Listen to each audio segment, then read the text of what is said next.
Torah is just a long string of numbers. Some say that it's a code sent to us from God. That's kind of interesting. Yeah, that's just good stuff. Check this out, okay? The word for the Garden of Eden, Kedem. Numerical translation, 144. Now the value of tree of knowledge, all right, in the garden, right? Eitz HaChaim, 233. 144, 233. Now you can take those numbers. So the, you know, like the Fibonacci sequence? Fibonacci is an Italian mathematician in the 13th century. If you divide 144 into 233, the result approaches theta. Theta? Theta. Greek symbol for golden ratio, golden spiral. Wow. I never saw that before. That's like that series you find in nature? Like the face of a sunflower? Where are the spirals? You see this math everywhere.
Welcome back to the Gnostic Informant, and you are about to attain true gnosis.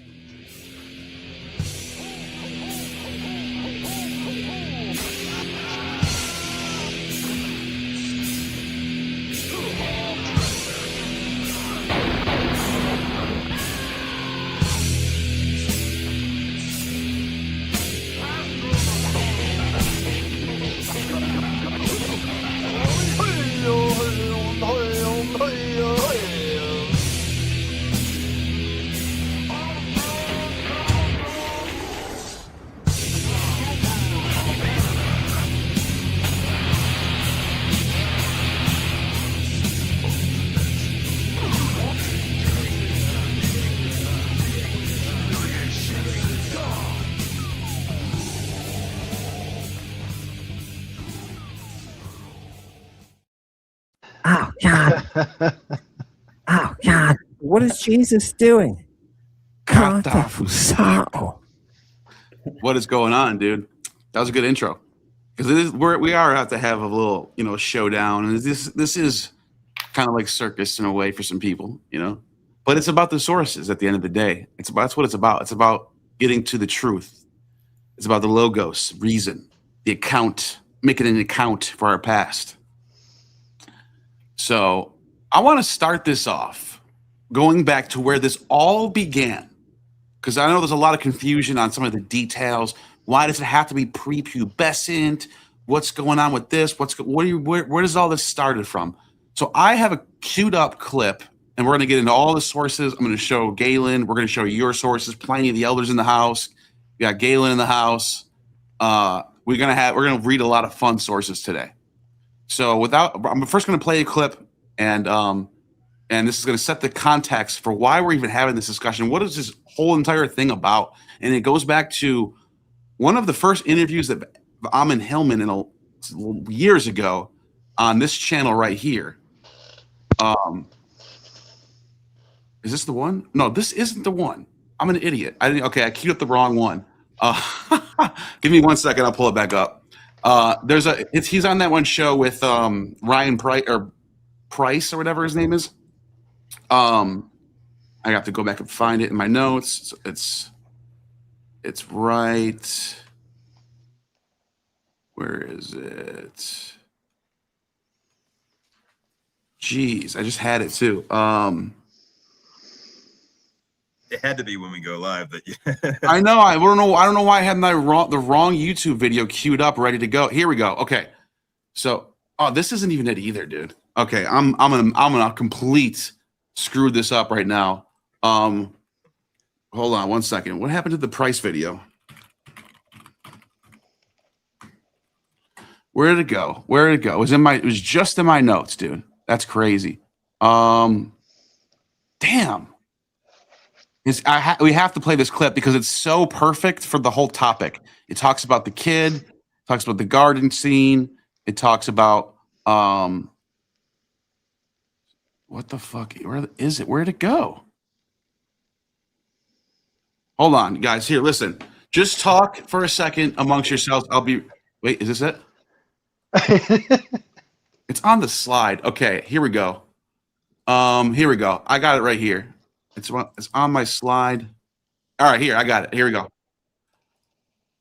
I fucked that whole thing up, guys. Sorry about that. I don't know what I was thinking. I had the wrong thing going. Totally my fault. Here's the clip. Without further ado, sorry for that boring ass me struffling around. Here we go. On the medical side, if you look in Galen, acetone is a medicated wrap that you give to a boy who's administering an antidote in a mystery rite.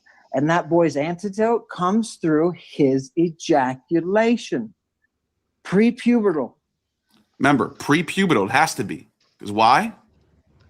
And the doctors describe, Galen has a section of his antidotes that describes what prepubertal boy semen is like. What it looks like, what its texture is, what it's useful for, what religion uses it.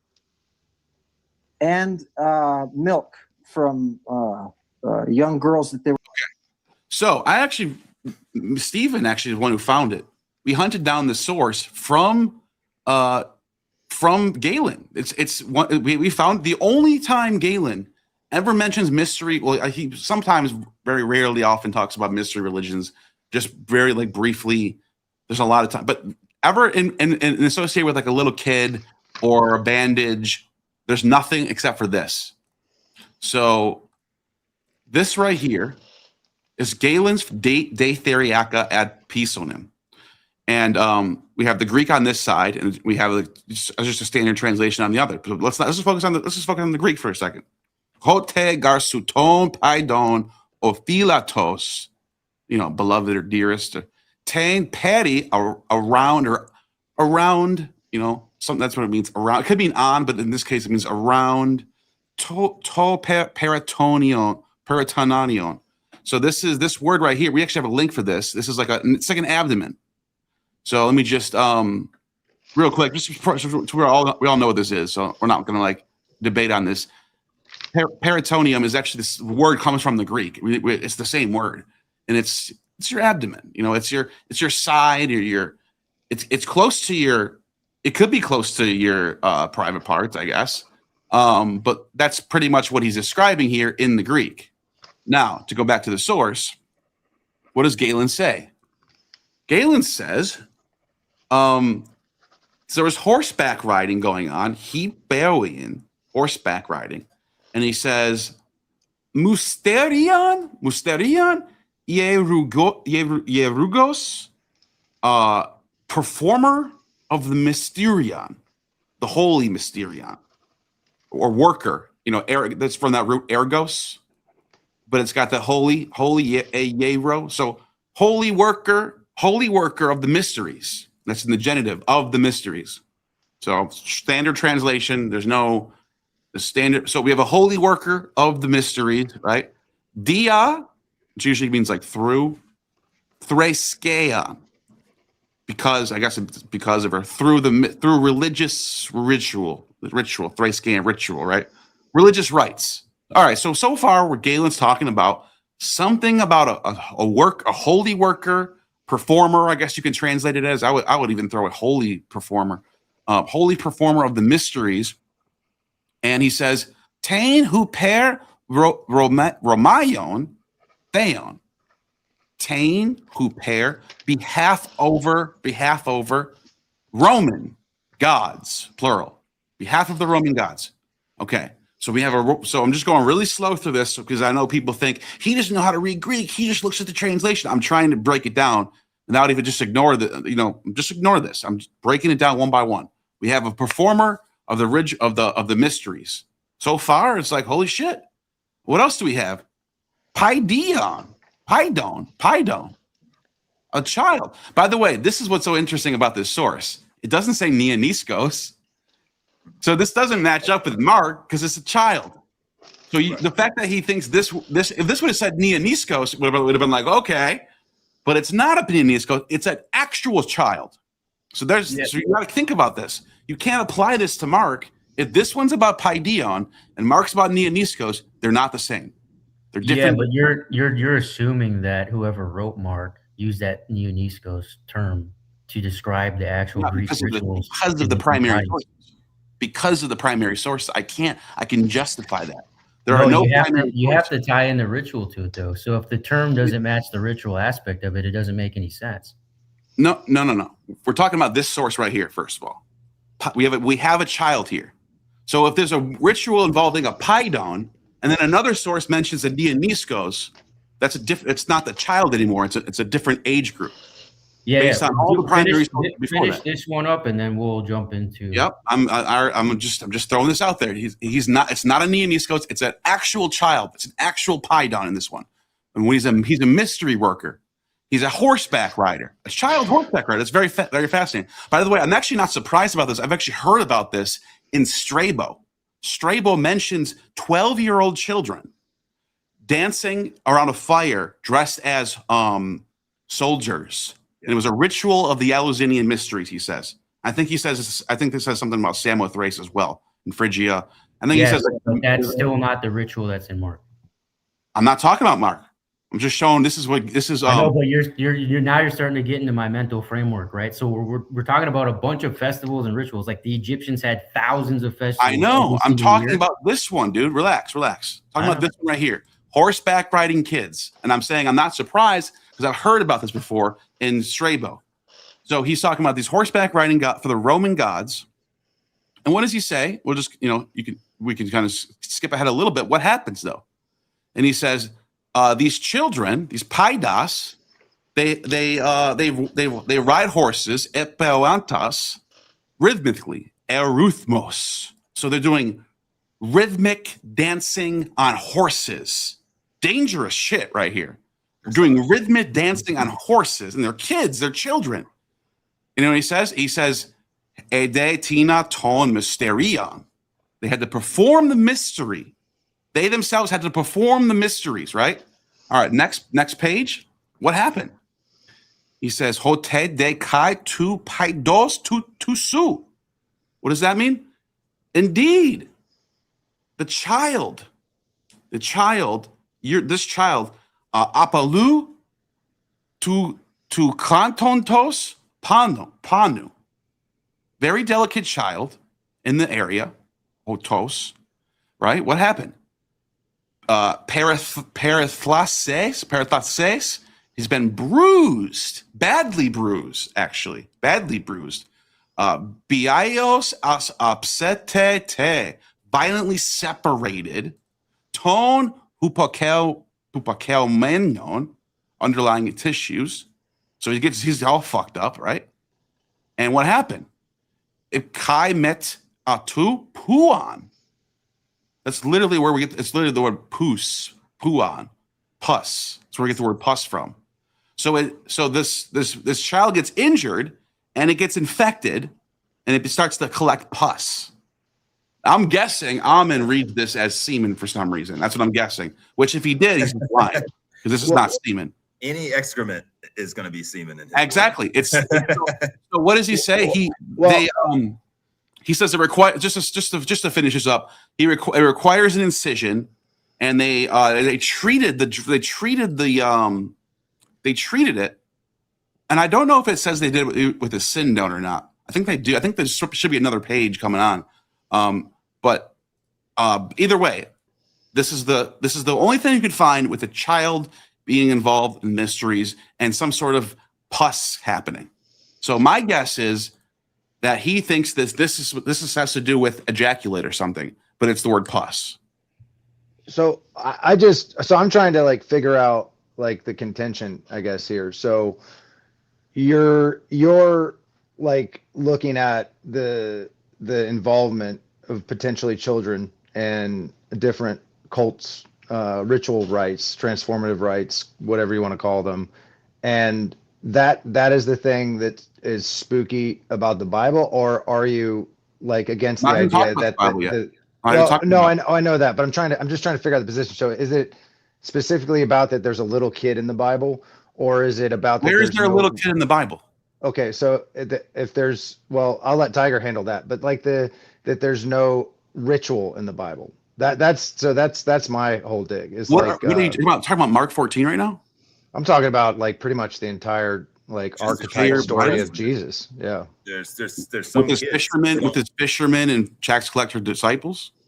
Well, or you're talking about the one with John with the kid laying on his lap. The nature of all of the cultic texts and how they're operative. That's my thing. Tiger's got the kid. He's like he'll bring that. But I'm talking about the whole idea that these are operative texts, and it's not just in the plot points, which the symbolic is carrying. It's in the actual how the language works. Before we get to the Bible, let me ask you guys this: did you see anything from Galen just now that struck you as like little kids being used to extract antidotes for the burning purple? Did you see anything involving that? No. No. But here's what I'd have to say. I'd have to go look and see if that was cultic text, like the cultic mysteries. Okay, cultic texts are operative. Yeah, they are operative. Like, but hold on. Chase, we'll get there. Just answer. Yeah, you got it. What we looked at, no, we didn't see what you're saying. So. But well, hold on. Let's just. I'm really trying to focus on this text right here because Galen in D. Theriaca is talking about a child. Literally a child being involved in the mystery rites, and he gets injured, and he has pus coming out of him. Yep. I'm just saying, we all agree this is just Galen's just being very straightforward about what's going on here, right? Yeah. Okay. Yeah. We're not here to have some weird vocabulary. Look, if Ammon has an actual source besides this one, and there's another one out there that just isn't on the TLG for some reason, and we just can't find it, and he's the only one who has access to it. Let's find it. I'm not even here to bring up.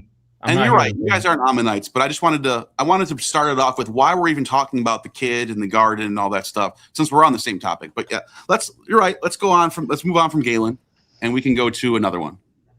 Well, so real quick though,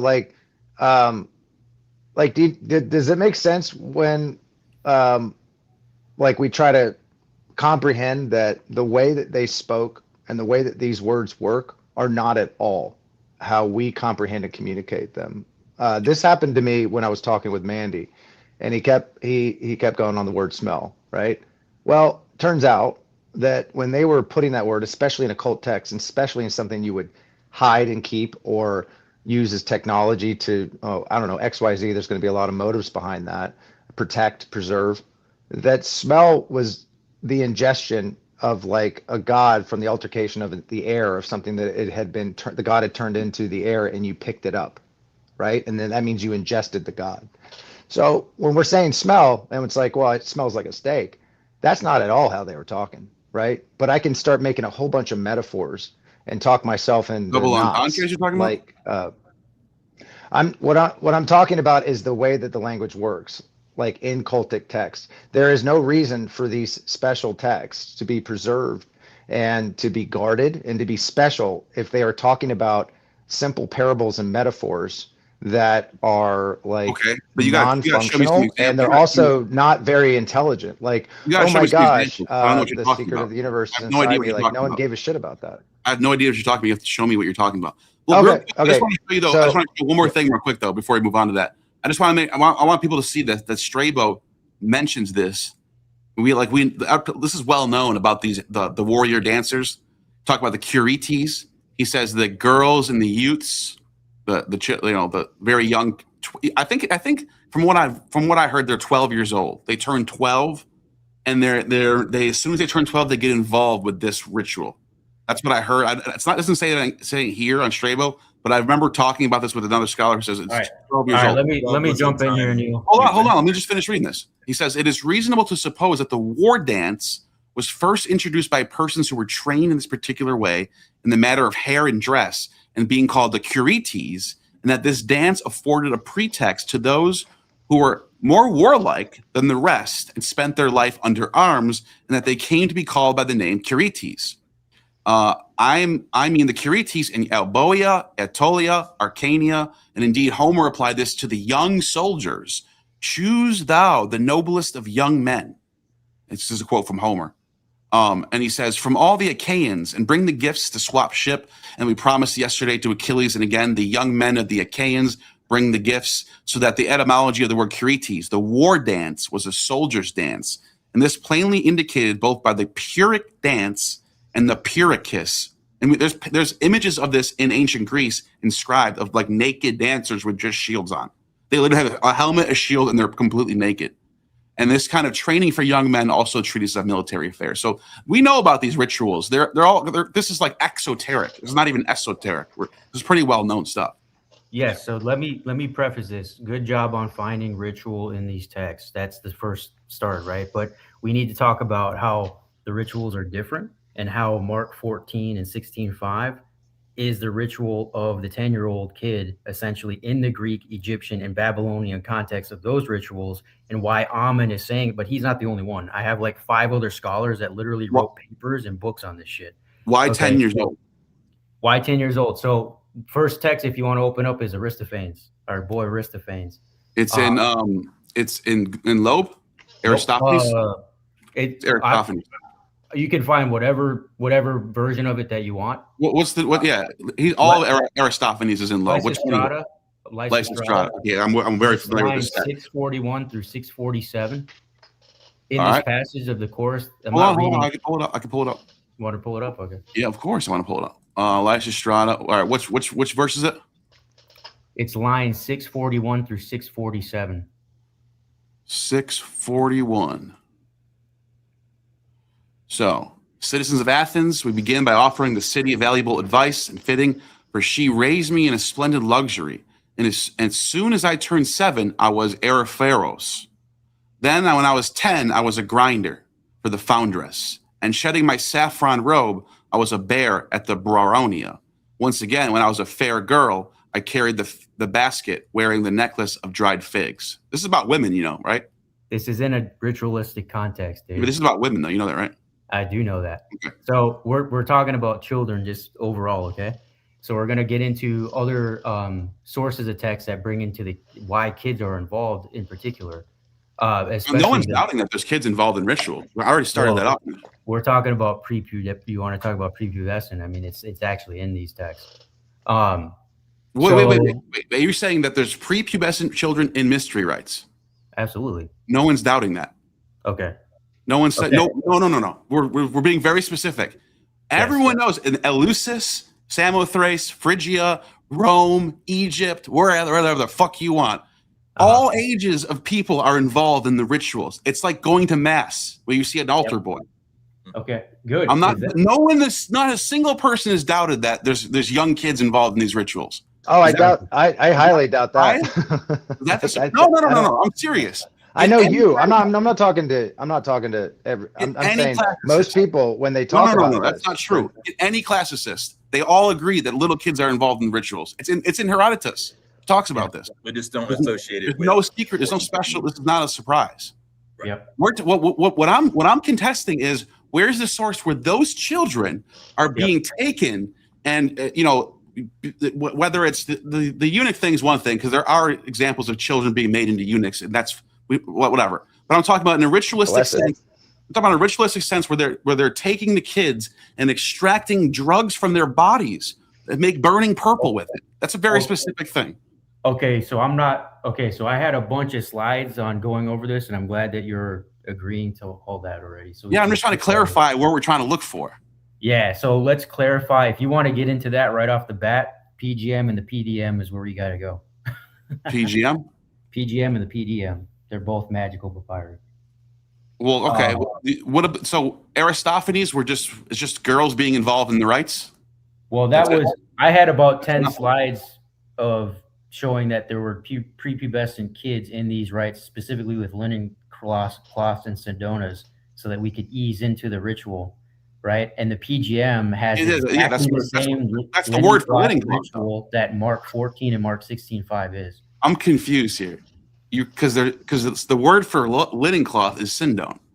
Yeah. So whenever you find that, why would you presuppose Mark 14 or something? Why would you presuppose medicated bandage? You know what I mean? Let me read it. I think what he's trying to say is that the writers of Mark 14:51 are trying to, in their own way, make a symbolic reference to what we've agreed on with the minors in the ritual. But you have to establish it's a minor first of all. It's a neoniskos.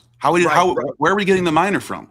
Well, so this is exactly where the miscommunication I think is coming in, because I've been listening to both sides of the perspective. So the writers of this book putting neoniskos instead of putting the word for somebody younger was just up to the writer. But that's in my opinion, if that's what the writer was trying to do, or the team of writers, there's only neoniskos a couple of times, in the New Testament, right? And if the writers are trying to make portray Jesus in a more positive light, then they're going to make the guy older when they're retelling the story. So, like in my book, where the Romans that write the Bibles, whoa, they Christianize. Hold on a second. You see what I'm saying? No. This doesn't make any sense. You're saying that the author of Mark knew about another story that we lost where it used to be a Paidon, but then he changed the story in Mark and changed it to a neoniskos to make it sound better? They're not stories. They're operations. Right, but here's the thing. It's technology, man. You guys think Jesus actually did this stuff in real and history? Like a guy named Jesus actually was in a garden and somebody sat there and watched it and wrote it down? No, it's a cult text. Okay, we all agree. This is all mythology. We all agree on that. No, that's not okay. Okay, what you say by mythology and symbol are totally different than how I view it. Symbolic is not abstract. It doesn't mean that like a dove symbolically represents peace. That's only how we interpret it with our language now. Symbolic was laying out things that were operations, and when you interacted with them and had that experience, the symbol was created, and you'd engineer a specific symbolic experience, right? So cultic texts, you have eyes that hear and ears that see, or ears that hear and eyes that see. It is telling you operations, the steps you do, what you take, what you do when you see this, what you're going to do along the way, or whatever else. And when you, as the initiate, interact with that symbolic, those things by themselves mean nothing. It's just like a film playing in the forest. Okay, fine. But when I interact with them, I have that experience. So that's what these cultic texts are. They're not stories. They're not historical accounts. So if someone's writing down the story and they're trying to, it's not a story. They're hiding technology. Technology. It's a story. Yes. It's a text. If Tiger Shark tells me, hold on. Someone's writing down a text. When you're writing down a text, you're trying to convey something to the reader. Yes. So Mark 14 is to me, it's a weird passage. Instructions. It's instruction. I don't know what you mean by instructions. If Tiger Shark. Is it telling people to go out and rape kids? Let me go from the top with Neil on this very simply. Yeah, I don't understand what you mean by instructions, though. Okay. Is it telling people to go out and meet and find a little kid and extract drugs from them? What's happening in Mark 14? And forget about whatever Ammon is saying about it. Let's not start with whatever he says. But you can pull up. Well, what do you say? Let me ask you. What do you say Mark 14 is? There's a kid with a cloth that falls. Where are you getting kid from? Let's say he's 15. The word is neoniskos. We have. If you want to call him 30, let's call him 30. Okay, let's call him 30. No, it doesn't have to be 30. I don't know what it is. It doesn't. You're right. It doesn't matter, but it's probably somewhere between 15 to 30. I don't know because it doesn't tell us this. You can own it all you want. 15 to 30. Let's just go with you. But now you're going to have to answer me questions, right? So what's happening in Mark 14 with this kid, and where does he reappear again? What chapter and verse does he reappear in Mark? So there's one theory that the Neoniskos is the one who appears at the tomb at the end, but not everyone thinks that. Yes, and what is he doing in the tomb? He's wearing white or what? Like he's wearing a white robe. Yeah, but not everybody agrees that it's the same character. Some people do. You're right. You're right. A lot of people do. A lot of people think the Neoniskos in the garden is the one that shows up later. Let's assume that. Let's assume that for the sake of this argument to make it super simple. Yes. Let's assume it's the same guy. Let's not even fight that right now. Yes. So what's the point? So what you're going to have to tell me, if we're going to go with that is the ritual context, which is literally the Greek, Egyptian, Babylonian rituals that they're already doing, and we find it in the PGM. We can pull that up. Same linen cloth, young boy, 10 years old. But in every instance, it's a 10-year-old kid, a boy. Why? Because it's a pure virginity thing. Aristotle talks about these ages and why purity matters. They don't have an ego. They're already pure. They actually use them in the PGM to look at oil and water because they're not corrupted. They're pure. So their vision on the journey, on the psychedelic. Most of the PGM is written after the gospel. Most of the PGM that's 100% false. No, it's not. It's not. Yes, it's not. It's written in the fourth, but those same recipes and those same procedures are traced back.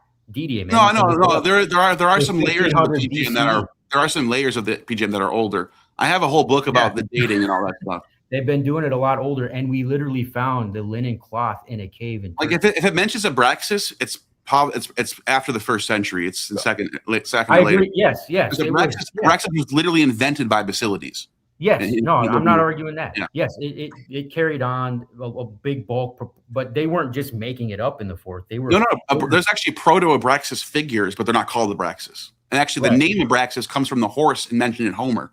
Homer mentions Abraxas, but it's not the guy with that bird head and the legs. He literally says one of the horses of the sun is called Abraxas.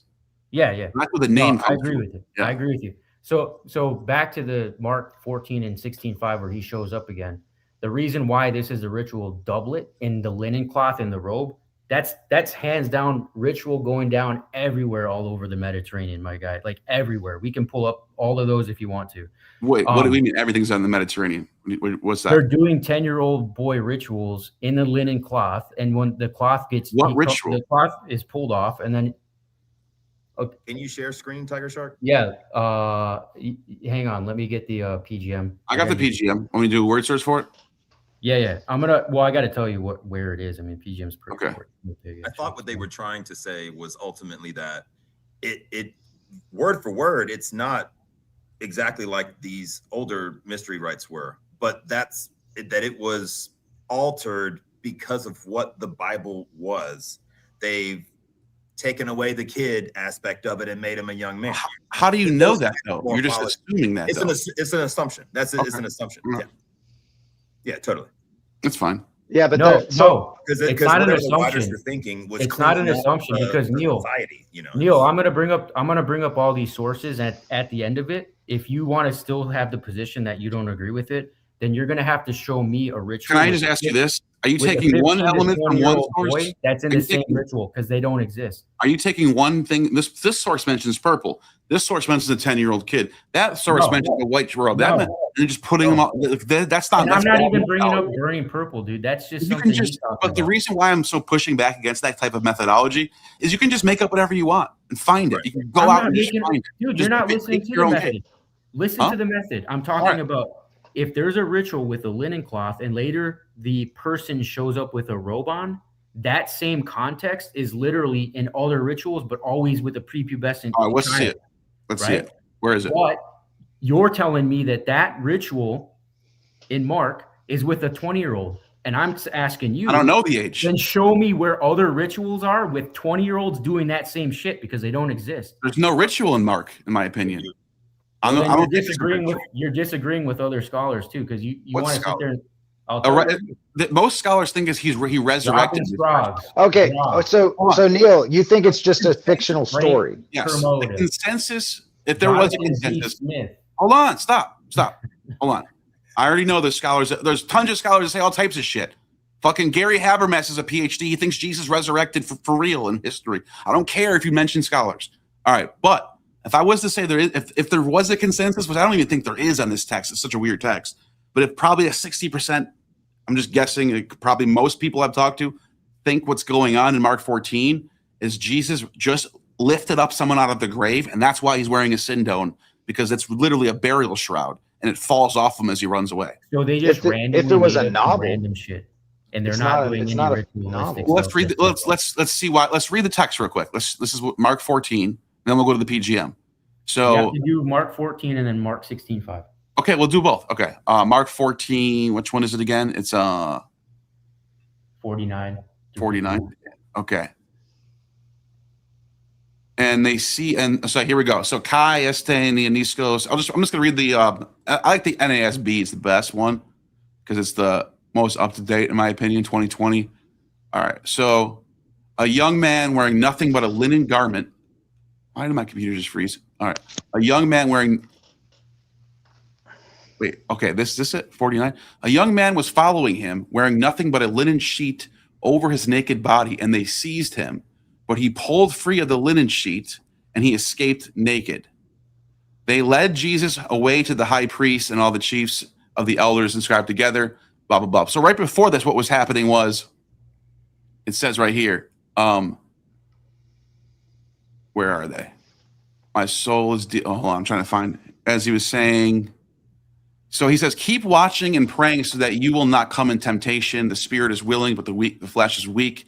And he again went and prayed the same words. And again, he came. So he's doing something. He's praying for something.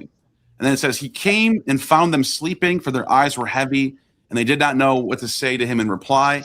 And he came to the third time, and he says, are you still sleeping and resting? This is enough. The hour has come. Behold, the Son of Man is betrayed at the hands of sinners.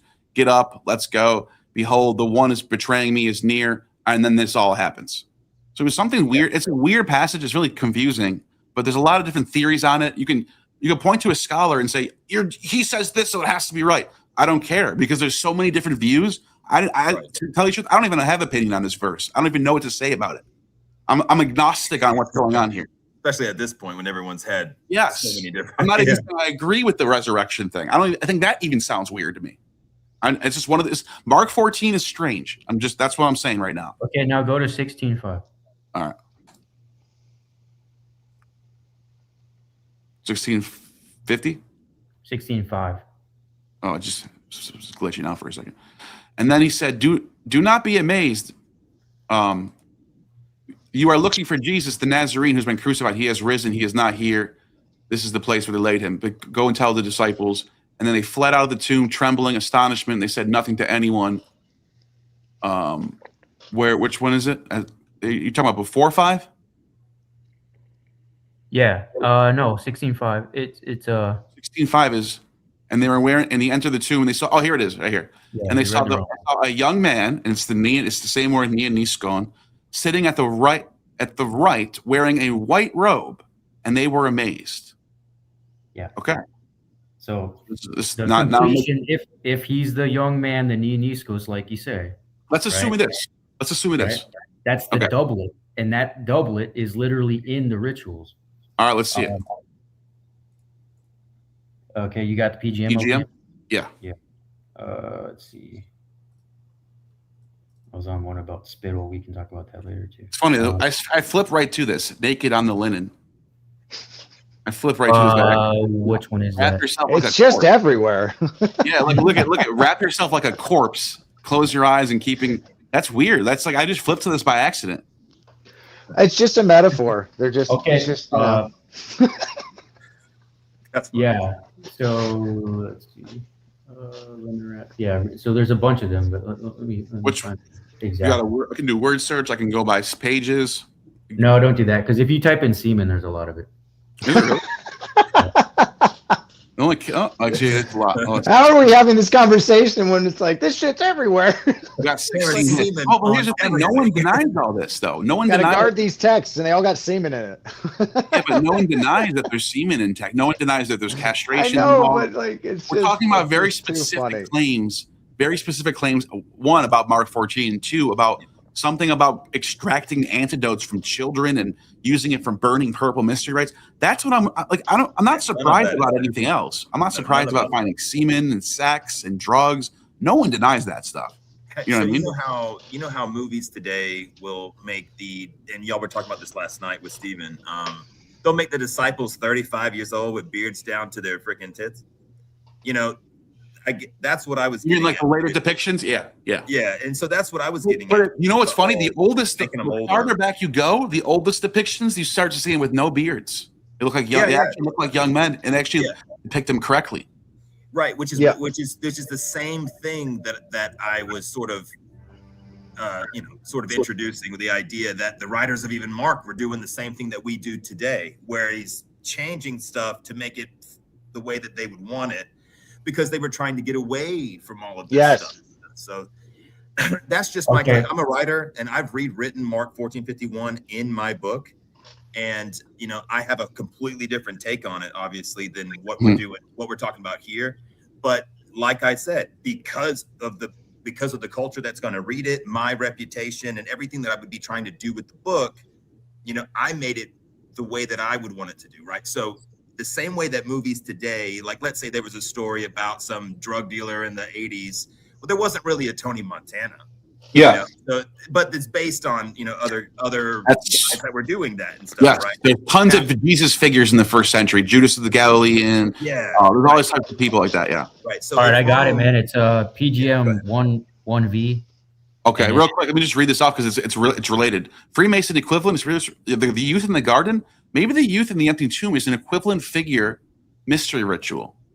Interesting. All right, which one is it? PGM 1V 475 through 829. It's quite long, but it's known as the Mithras liturgy. Oh yeah, I'm very familiar with this one. Dude, it's nuts. It's nuts. The parallels between Mark 14. 1V. What is it? 5 what? Yeah.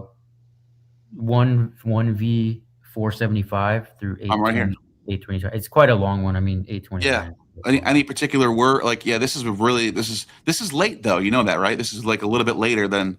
This is like I want to say like 3rd century. Yeah, but they're copying other rituals that were Sure. That's fine. That's fine. I'm just saying. I just want to make. I don't know if you're making the argument that it comes from this particular text. You can say what you're saying is this text is preserving something that goes back, and they're both drawing from that source. And the main scholar that translated to PGM is actually saying that. Yeah. Yeah. Okay. Let's go. You're talking about what's Morton Smith? He's not Morton. Yes, he translated this. He did. He translated the secret gospel of Mark as well. I know. He thinks there was something. He's one of the scholars who thinks there was some pederasty thing happening in well, he doesn't say pederasty, but he thinks there's some sexual thing happening in Mark 14. Well, I'm not even talking about sexual stuff. So all right, which one is it? I'm just talking about naked kids, man. I'm not talking about sexual stuff with kids. So I don't know what that's. So what are we looking for? So Sindone, the linen cloth is ritual PGM 1V. You can go to 170 through 185. It talks about the linen cloth. It's important to consider like the preservation of certain texts, right? Why the hell would a whole bunch of powerful families like cut off the education from everybody else and then preserve fairy tale fictions that are not very important, but guard them with their life? In fact, Catholic. What do you mean by guard them? They're literally reading them out in churches every Sunday. The Dark Ages were dark as hell, man. I think before that they were. There was a lot of the only text they did read was the Bible. That's the only text. They'd read to them. The most accessible text of the Dark Ages was Christian literature. They weren't literate. The priests were typically speaking at the people. The people had to keep their heads down as they spoke over them. Until the late Enlightenment period. Okay, great. So it's confirming it. So why would all of these like families guard all of these texts? What do you mean like hard though? I just mean that like only we can interpret them and only we can speak them to you if they were not operative to their command, to their control. If they were not something that had other things in them, right? If it's just a fairy tale, you might as well just save a Pulp Fiction novel from fucking Like 1,000 years ago, Actually, and then we're talking about it. But like these texts line up with all of the other patterns of all of the other You know what a non rights, sequitur is? and it's a technology that you would keep from somebody, and you would say things like, "If you have eyes that see and ears that hear," right? The mystery rights again. It's like closed No, off to the uninitiated, and then the complete process once you get through it. It's not a question. It's not a metaphor. It's not any of that. We're thinking of it like a solid fiction in our heads. You know what the term non sequitur is? It literally means it does not follow. I'm not even trying to be a dick. What you said, I got you. You said Well- A. Statement A, people are illiterate, and there's only a few people who are literate. Statement B, therefore they're hiding text from. That doesn't follow to me. I don't understand. No, they use those texts to dominate and rule over people. Like it's a certain type of technology. So why did they preserve those specific type of texts and they got rid of everything else or blocked it off? Because that does seem to be what happened. Because they're Christians. Right. So why would you, as a ruling class, pass that down to future generations if it's just a metaphor? They don't think it's just a metaphor. They think this was history. This is what they thought. You think it's as literal history? When did that start? This is what Witch Doctor was talking about when they threw the drugs out and they changed the way you define the ancient Greek words. From 500 AD to 1500 AD, for that whole 1,000-year period, most peasants thought that this was literal history that everyone knew was true. That no one doubt. Like most people were like, "This is actually happening." It's Plato's cave. Yeah. Yeah. So then it's not a metaphor to them. This is real. But when that language that they're talking about, when it was used before them, that's not at all how the language worked and what it created, right? When you use the word logos, you said it at the beginning, which is like a modern sense of it, right? Some kind of like recollection, some kind of objective maybe or semi-objective like account of something. When they were using that word logos, it was a variety of things, but especially around Aristotle and before, you're talking about a bridge between reality and understanding. That bridge, not the words I just said, but that bridge that's happening. The pathos is what happens to you. The logos is how it becomes more understandable, so you can then navigate forward with your life. So your logos or your reason or your reckoning is how you navigate. It's not an objective reality or an objective account for things. Like doxa might be something that is more closer, I think, to opinion and stuff like that. So when they talk about the ultimate logos, they're talking about a hidden structure of reality that we can't see. Doxa would be something that's not objectively true. It's an opinion. Exactly. Yes. And that's how we're using logos in place of logos. Is like Plato's truth. cave. People thought of logos as the truth. No, logos is how you navigate. I just explained it. It's like a thing in motion. Where are you getting that from? That's how you look up how the language actually works. The participles like transform the words too. Everything's in motion, right? So it's how your logos is how you navigate, right? So if I were to like install logos is this absolute truth. How do you know that logos is how you navigate when? I mean, you go to all these sources where it's used for the word or the word speech. It's very basic. My speech. Well, you could look up even like Athens level what they meant by. So when somebody says, when somebody says to logu, of my speech, they mean of how I navigate. Wait, of my speech that's how they're using logos? To logu is the genitive to say of my speech. Okay. Well, then I imagine that would be how you speak, right? Because words aren't reality. None of this is like reality, right? So when they're describing all of these things, like logos is not like when you say no, I don't mean that in a relativistic way. Aristotle's not really writing down reality. Aristotle's just writing down fake stuff.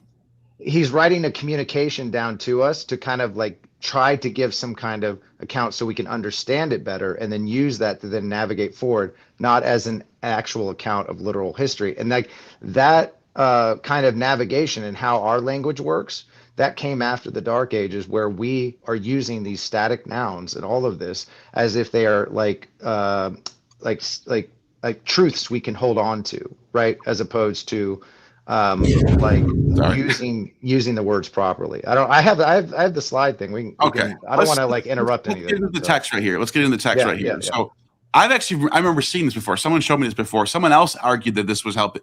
I don't know if it was you, Tiger Shark, or someone else brought this to my attention before and said, this is what Ammon's talking about. So I'm surprised. Well, so it requires a participant to be clothed in linen cloth and Okay. sindonai to be pure, And So this put matches on a exactly pure what linen Luke for. Do this with the mystagogue. But as for you, crown yourself with dark ivy while the sun is at mid-heaven. At the fourth, while looking up, lay down naked on the linen in order to your eyes to be completely covered with the black hand. Wrap yourself like this is the one that I flipped to, dude. This is the one that I flipped to. I just flipped to this by accident. And you dude, but you could have said, oh, that's shit. That's the one I'm looking for. How did you not notice it? I'm not kidding. I literally opened this up before you even told me where to go. I literally just I took my mouse and I dragged this down and anyone can go rewind and watch it. I literally just flipped to it. And then you brought me back here again. That's funny. But wrap yourself like a corpse, close your eye, and keeping your direction toward the sun, begin these words, prayer. Now, Jesus is praying in that. That's why I wanted to go back. Jesus is praying in that passage. So you have a point. You just scored 1 point with me right there. Okay, here's another point. So I want to see real connections here, not just reading into it. We have the white, but the other one is we have the white linen sindon, correct? We have the white linen. We have pure linen. Pure linen, yeah. And the action in 1452. I guess pure could be white linen. Okay. In 1452, he's leaving the cloth, and then in 16:5, Mark 16:5, he's inhibiting the tomb. He's in the tomb, right? And in this liturgy, it's really long. I'm not going to probably be able to parse it out in the text right in front of me, but they have a section that's leaving the body to ascend to the gods in this same ritual. And where here? In here, let's take a look. I want to see this, dude. This is important. I want to see this stuff. Okay. No offense. I want to see it. And I want my audience to see it. My audience wants to see it too. Yeah. Both. Okay. So I'll work on that one, but the one that you can look up now, since you have it in front of you, is in Mark 16:8, the one we didn't read. He's in a state of tromoskai ecstasis, trembling in ecstasy, as described in Mark 16:8. And that same state is trembling in astonishment. He had gripped them, and they said, "This is talking about the disciples." Peter. Yeah. The angel tells Peter, "Go to Galilee," and then they fled out from the tomb, trembling in astonishment. You know what I mean? Yep. And that is the word ecstasis. Yeah, ecstasis. That same state is also in that PGM Mithras liturgy. I'd have to go to ecstasis? The correct line to get it. And there's also more in Mark that we're actually just glazing over, to be honest with you. That's more ritual in nature. Where in Mark 7:33, there's a saliva ritual. That's the same in PGM in the same book. Mark 7:33.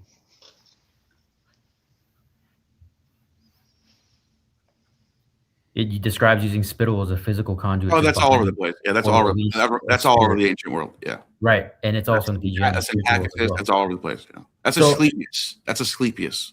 That's where. So that verse right there from Mark 14 is not just Asclepius, but Serapis too.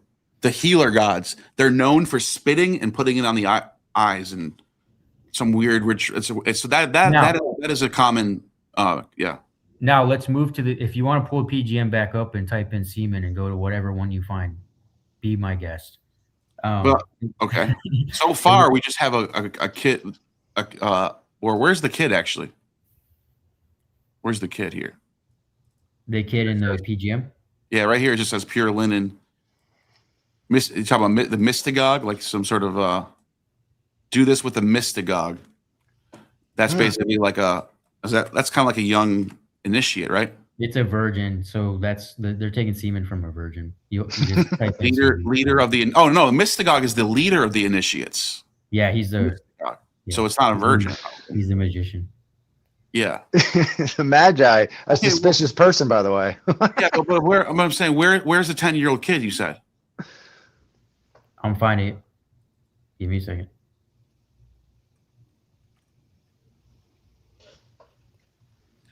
Well, hold on. I already have an issue with this.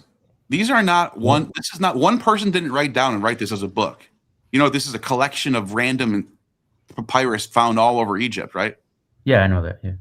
So this is like you can't take this and then like say it's the same thing as something from all the way down here. They're probably not even written in the same century. No, the Mithras liturgy. I just told you the number is like from 170 to like 829. We're not going to read all that. Yeah, so you're talking about these are all from the same one. That's one all ritual. So you're saying they're all from the same source. That one in particular, yes. There's other ones that you want to get into semen, virgin, 10-year-old stuff. There's different rituals that have them in the PGM. In that same book, 8893, the semen of the virgin ritual. Okay. Before we move on to that, though, I'm still a little confused. Here's one right here where it says "wrap a naked boy in linen from head to toe." This is one of the ones you were talking about? It's one of them, man. And clap your hands, making your ring. So I've seen this before. People talk about this all the time. I don't know why you would think, like, okay, if I wrote a story. Want some dinner? What was that? My bad. Feed my dog. Oh, you're good. If I wrote a story and there's a character wearing a cowboy hat riding a horse, does that mean that I'm literally copying the 1950s Western and I'm like directly connected to them? No, but this is going to get back into my bigger picture. There are rituals involving a Neoniskos as you described them, let's say 15 to 30 if you want. Those rituals have nothing to do with this shit. And that's why Ammon can actually make that connection, because it's always a 10-year-old fucking kid, a virgin boy. That's why he's making that connection. You would have to take the position of, well, it's a Neoniskos. And I would say, okay, show me the rituals in all of Egypt, in Greece, that they're doing with 15 to 20. And there are rituals that they're using with them, but none of them are with linen cloths in this context. None of them. The word for linen cloth is going to be the same every single time. So that's why I brought up the cowboy hat thing. Like the guy wearing a cowboy hat. You're asking me questions. Now I'm asking you questions. Go find another ritual that describes a 15 to 30-year-old in the same position, because you won't find it. This is why you can draw the Mithras liturgy right here, though, right? What we're reading right now. You can look in any source that you want. Hold on. You said this is all from the Mithras liturgy, but isn't this something else right here? The one that you just read, the semen of a virgin? This one, the linen, put on the linen, pure linen on the floor. Yeah, that's a different one. Yeah, that's a different one. That's in the same book. It's in the same book, but yeah. Okay. So you're saying they're all in PGM 4? No, there's one in PGM 7. You want to go to PGM 7? That's what I mean. We're just jumping around from text to century, and they're not like these texts have nothing to do with it. I don't know. All right, what's next? But you're not understanding. I'm telling you that these rituals, like you're correct that they're different time periods and different rituals. Yes. I haven't even seen a ritual yet. I just saw a pure linen garment on the floor with a mystagogue. As for you, crown yourself with dark RV. Like I don't know what this has to do with Mark at all. Because he has a linen garment on, that's it. You don't understand how from 170 to 829. Do you want to read all of those lines? We can.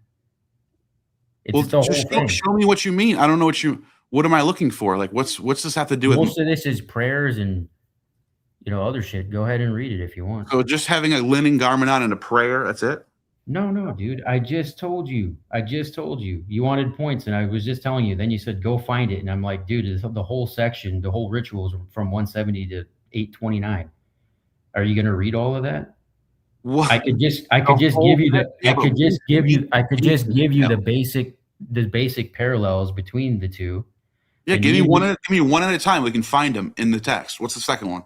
So we got a linen, we got a prayer. Yeah. All right. What's the next one? The state of ecstasy, as we were talking about, the trance, leaving the body to ascend to the gods, just like leaving the cloth in Mark 14:52, 16:5.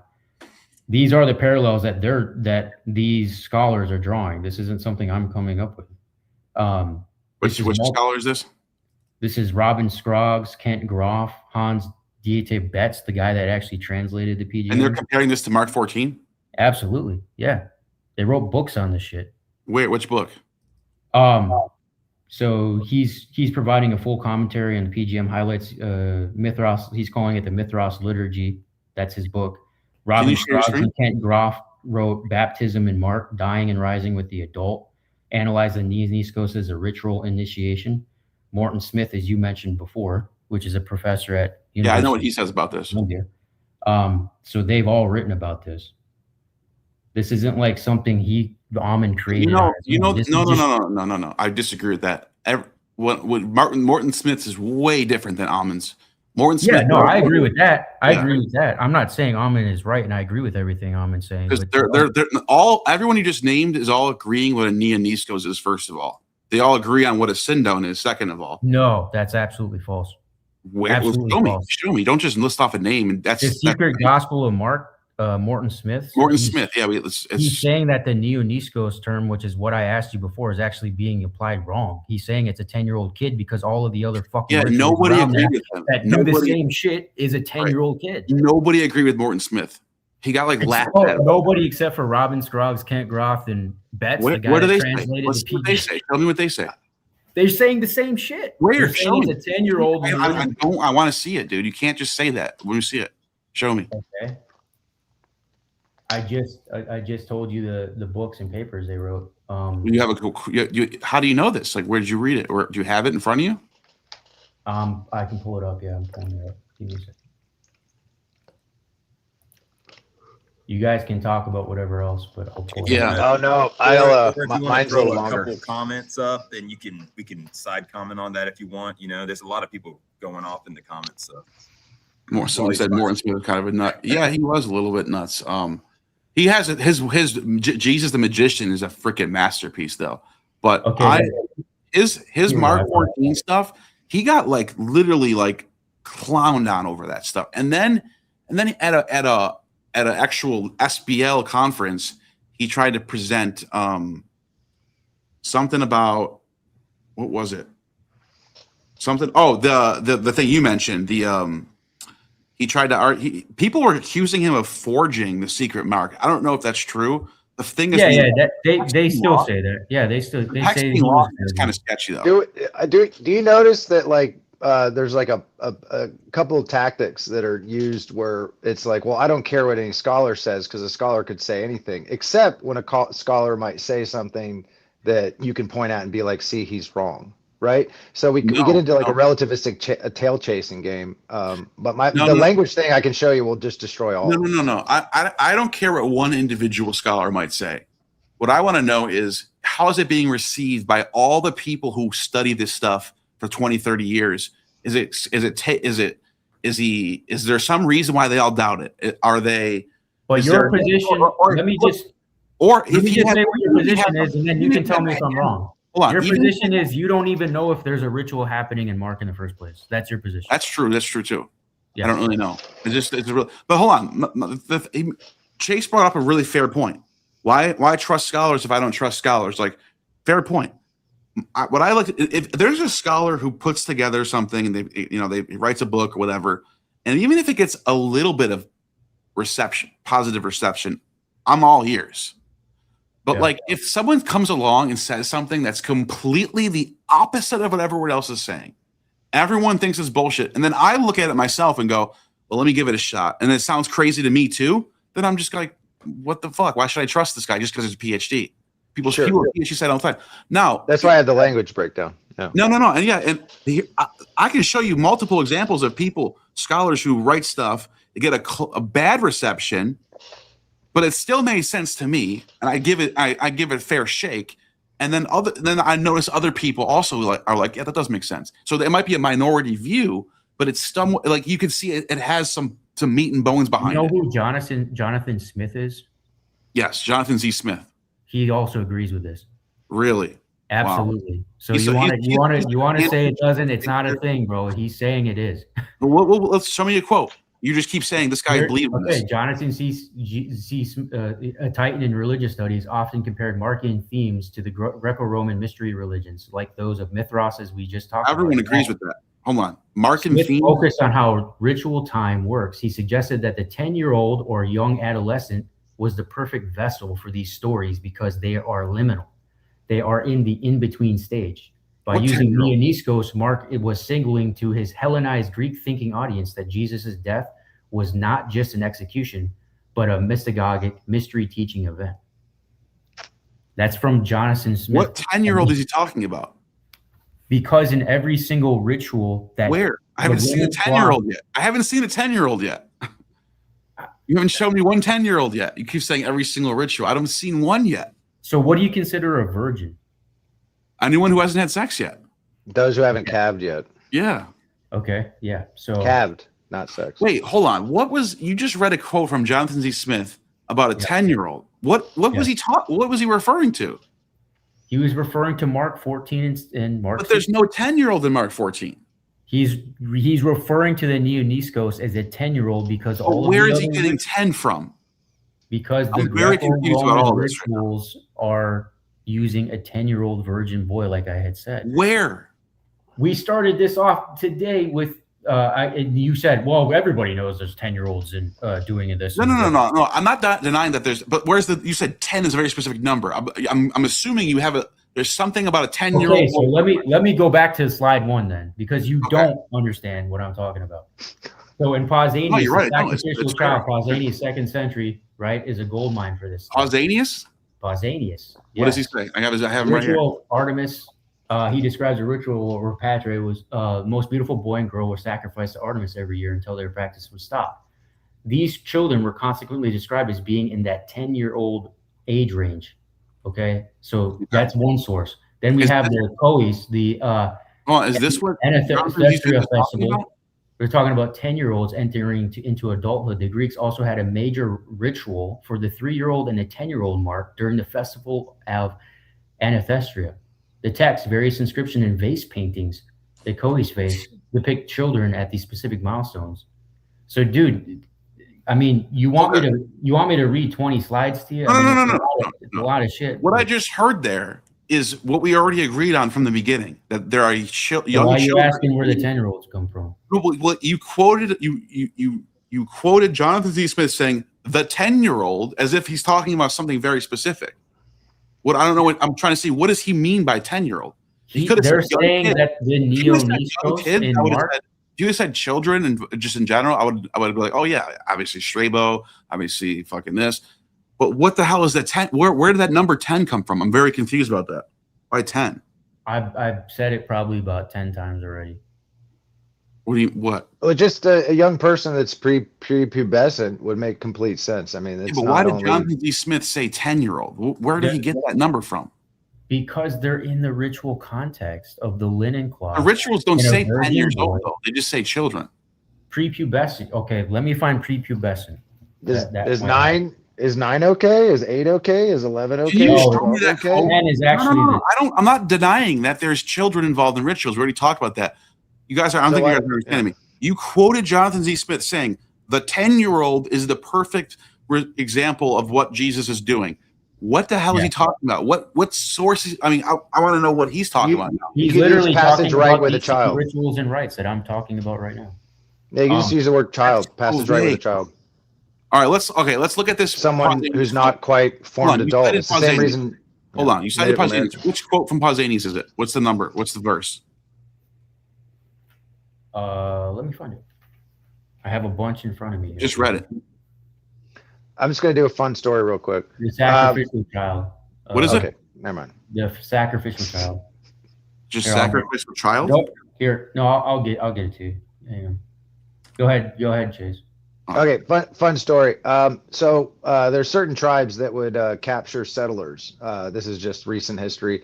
And when they were at certain ages, liminal ages, they would decide whether they were going to integrate them into their tribes or not. If you were too young or too old, you're going to get iced, right? You're going to get left behind. And if it's a vicious tribe, you're probably going to be left behind as a road sign, right? They might do something pretty atrocious to you to let you know, don't come in our area again or something like that. I'm sure I'm butchering some of that, and I apologize to any experts who are in the chat right now. However, like that liminal age is extraordinarily important. It allows me to integrate you into my tribe, especially in the egalitarian tribe. And it's why a lot of settlers fought their way to try to get back after like Europeans recaptured them, right? They had found some kind of place in the tribe, especially the women. They had more rights, or what what we would call as rights, right? But they knew that inherently, that there is a big thing with engineering or integration or coming of age or building of anything. And it goes back with all the tribes still around today that the youth is really important, right? Hitler Youth was really important. Anyway, so like the idea though that they wouldn't, that there's some kind of strangeness to like a youth being used at a liminal age to be transformed in some kind of way for a particular cult or for a particular way of thinking for a specific group, it doesn't seem strange to me. It is spooky. No, I don't. It's right, I'm not right in denying front of our faces. But So the plot points are right in the book, they're right in the Bible. So this is what's going on here. This is going to be confusing for anyone watching this. I already can tell people are probably going to be very confused. And it's frustrating me right now because I'm already saying, and this is every classicist in the world will agree with me. We know that little kids have roles in the rituals because the community gets together for these festivals and these feasts, and they do rituals. And everyone knows that the children do this, the older guys do this, the 12-year-olds do this, the elders do this. They all have a part to play in the rituals. It's like a reenactment of something related to mythology somehow, right? No one's denying that there's children. You're shaking your head no. yeah, it's not a reenactment, man. What do you mean? What else is it? They're putting him through a rite. Ritual. It's like sticking your hand. It's like sticking your hand in an anthill or something on drugs. That's what reenactment is. It's a ritual. That's what when you go to mass. When you go to mass, you reenact that's catharsis. The Eucharist. Hang on, guys. Okay, so you asked the question. Hold on, this is getting fucking frustrating. I'm trying to explain. Like, we all know that kids are involved in rituals. You keep going. Look, here's a source where a kid's involved in ritual. Therefore, Mark 14 is the same thing. It doesn't make any sense. It's a don't non. take it from me. You want Jonathan C. statement. Smith's analysis. He says it in his essay, "The Bare Facts of Ritual." This is ritual. You're frustrating me because you don't know ritual, my guy. But read that quote from Jonathan C. Smith again. Read the quote, or yes, pull it up if you can, because this is getting kind of weird now. I think you guys are just looking for things and going, oh, there's a kid here. Oh, there's linen here. Oh, there's purple over here. And then like you're presupposing Ammon's view. Pretend Ammon doesn't even exist. What do you mean, you guys? I'm telling you, Jonas, in the Bare Facts of Ritual. If you want to go ahead and pull that up, read the quote again. He's talking about Mark in general. He doesn't even say Mark. He does mention Nianiscos, but that's what I'm trying to figure out. Why does he think it's 10? I'm trying to figure that out. I'm telling you, dude, you're not paying attention. You're not listening. I am listening. You're getting frustrated because you don't want to. I thought you had these sources ready to go. We're still looking for them. I said that like 3 o'clock today. I was like, please have these sources ready. We're looking for them still. Dude, you're not giving me. I'm asking you questions and you don't have shit for me. I'm asking you to find where the ritual is for the 15 to 30-year-old Nianiscos that you're proclaiming. Where is it? A ritual? Exactly. Yes. What are you talking about? What are you talking about? Why would I need to have a ritual for that? So what the fuck is happening in Mark 14 and Mark 16:5? I don't know. A lot of scholars have a lot of different. Why do you have a channel talking about it then? Because you don't know what's going on. Why are you even discussing? Because the claims are nonsense. That there's a young boy being extracted the drug. That's the one Ammon says. But you're saying it's related to all this little boy stuff. I'm not even talking about Ammon. Nobody's I know. talking about Ammon. No one's talking about Ammon. I want it to make sense. I haven't brought him up once. What kind of fucking question was that? Why do I talk about it? I'm trying to make sense of this stuff. I'm investigating it. I was low blow. I have a dogmatic stance on it for talk about it. You think I have to have a dogmatic stance to talk about something? The fuck you talking about? You kind of do already, dude. You're like, I don't know what's going on. I don't know what's going on. No, his channel's fine. Look, dude, you're making all these claims about what's going on in Mark 14. None of it really makes sense to me. I'm trying to understand where you're coming from. I'm trying to ask you for your sources. You point me to the PGM. There's a source that literally mentions put on linen cloth. And I'm supposed to think that has something to do with Mark 14 because it has linen cloth in there? Dude, it's not just linen cloth. It's line 170 to 829. And that, you say we could read the whole thing. What does the whole thing even say? I just summed it up for you, but you said, well, go there and then go there and then show me this and then show me that. I don't understand. I'm frustrated. Can I do my language thing? It doesn't make sense, dude. It doesn't make any sense at all. You just asked me like 50 questions. I've answered them. I asked you one question and it took you like 20 minutes to say, no, I don't know what's going on. Well, that's what I've always been saying. I don't know what's going on in Mark 14. It's a fucking strange passage. But you're saying, I'm telling you, you asked me about Jonathan. So I told you about John. I just gave you the paper that he wrote. And now you're asking me to go back and quote him again. Where's the paper? I just told you. I know. Can we look at that stuff? You said you have scholars that talk about this stuff. They all agree with you, and I'm disagreeing with them. But I don't even know what they're saying yet. I'll bypass all the damn scholars, guys. I'll bypass them all. Okay, here. You want to try it? In 1980, he wrote this. Let me pull it up. Let me see it. I want to see it. Yeah. Okay, let's see. Yeah, I guess you're looking at it from the perspective of, since we can't find any other examples of what Mark 14:51 would be with a younger man. 007 dropped $1.99. A younger examples. And so I think that's why they're trying to just magnify some of the older examples that would have been where anybody writing this particular Mark 14:51, that's all they really have to go off of. And this is the only text where we see a somewhat ritual looking like experience. It's very shady. There's not a lot of details there, obviously. Bring up a new name, Neoniskos, not very common in the Bible. There's a Neonias earlier, but unless it was a different writer and it was a mistake, then the assumption is that they're alluding to somebody that hasn't even been mentioned this entire time. And because of that, there's some slight, not to use the English word in the way that we use it now, but there's a slight mystery there, just not even having all the details. And so I think that's what they're trying to get at, is that this stuff was rampant. You already know that. It's rampant everywhere. Sure, there's prepubescent, in the rituals and stuff. That's not what they're exactly saying here in Mark 14:51. But in my own words, might not describe it the best either. But this is a Romanized evolution where they're getting away from, which the society was trying to get away from that, or at least the clergy, the authority, the Romans, they were trying to get away from the doing those rites and stuff. So if you have this guy from Galilee who's doing all this Greek Eleusinian stuff, that's our assumption anyway, as we look at this now, since we don't believe the lifetime story of Jesus. We don't believe any of that. We don't believe even real. But when they were putting this together, I believe that I've even heard like Dr. Jennifer Bird with you talking about, I think, Mark 14:51 maybe being a way to appeal to the Greek. They didn't speak how we spoke, though. Greek men of that time, and then she goes into John, and then yeah. Those are two different things, though. Appealing to the Greek world, rituals happening, all this stuff. Like this is what I'm not understanding. We all agree that all this stuff exists all throughout the ancient world. There's castrations happening. There's kids being involved in rituals. What does that have to do with Mark 14? Is what I'm trying to find out. They're cultic texts. They're operative. I can show you in my slides. That's what they're alluding to, is the assumption that, at least I'm saying, if from trying to understand. Everyone has a theory about it's a comedy, it's a tragedy, it's no, it's not any of that. That's all Plato's Cave bullshit. Mandy says it's a midget. Like we get a lot of turnout for that scene. I feel like it's really rare that people just let evidence fall where it is. Everyone has to take it and fucking form it with morph it. Everyone wants to morph it into their own thing. And I'm sure that's if you take Christians too. Where's this quote? Where's the quote from Jonathan Z. Smith? You just read it. You still can't. Didn't you just read it to me? It's a 9-page. You want me to share my screen? 9 pages. Yeah. Well, you just read something about a 10-year-old boy, and it was really confusing. I have no idea. I want to see it. I want to investigate it. I'm not just going to take your word for it.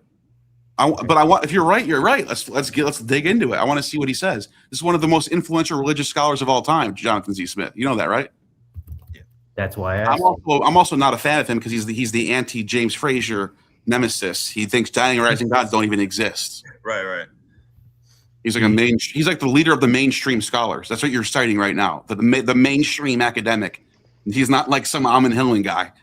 Right. That's why it's so weird. That's why I'm so confused. Okay. People are arguing over whether it's like literally true. Did you pull it up from AI or something? Like, I'm trying to find. Where is it? No, I'm sure that was probably. They hallucinate shit all the time, dude. That shit that'll lead you astray really quick. Oh yeah, my picture here's AI. No, I'm saying if you ask AI, give me a source about a little kid, it's going to give you one. It's going to be fake. They will have. It does that all the time. Yeah, I'll ask for different sources, writing different things, and they don't even exist all the time. Yeah, it'll make it sound like how you asked, but it won't.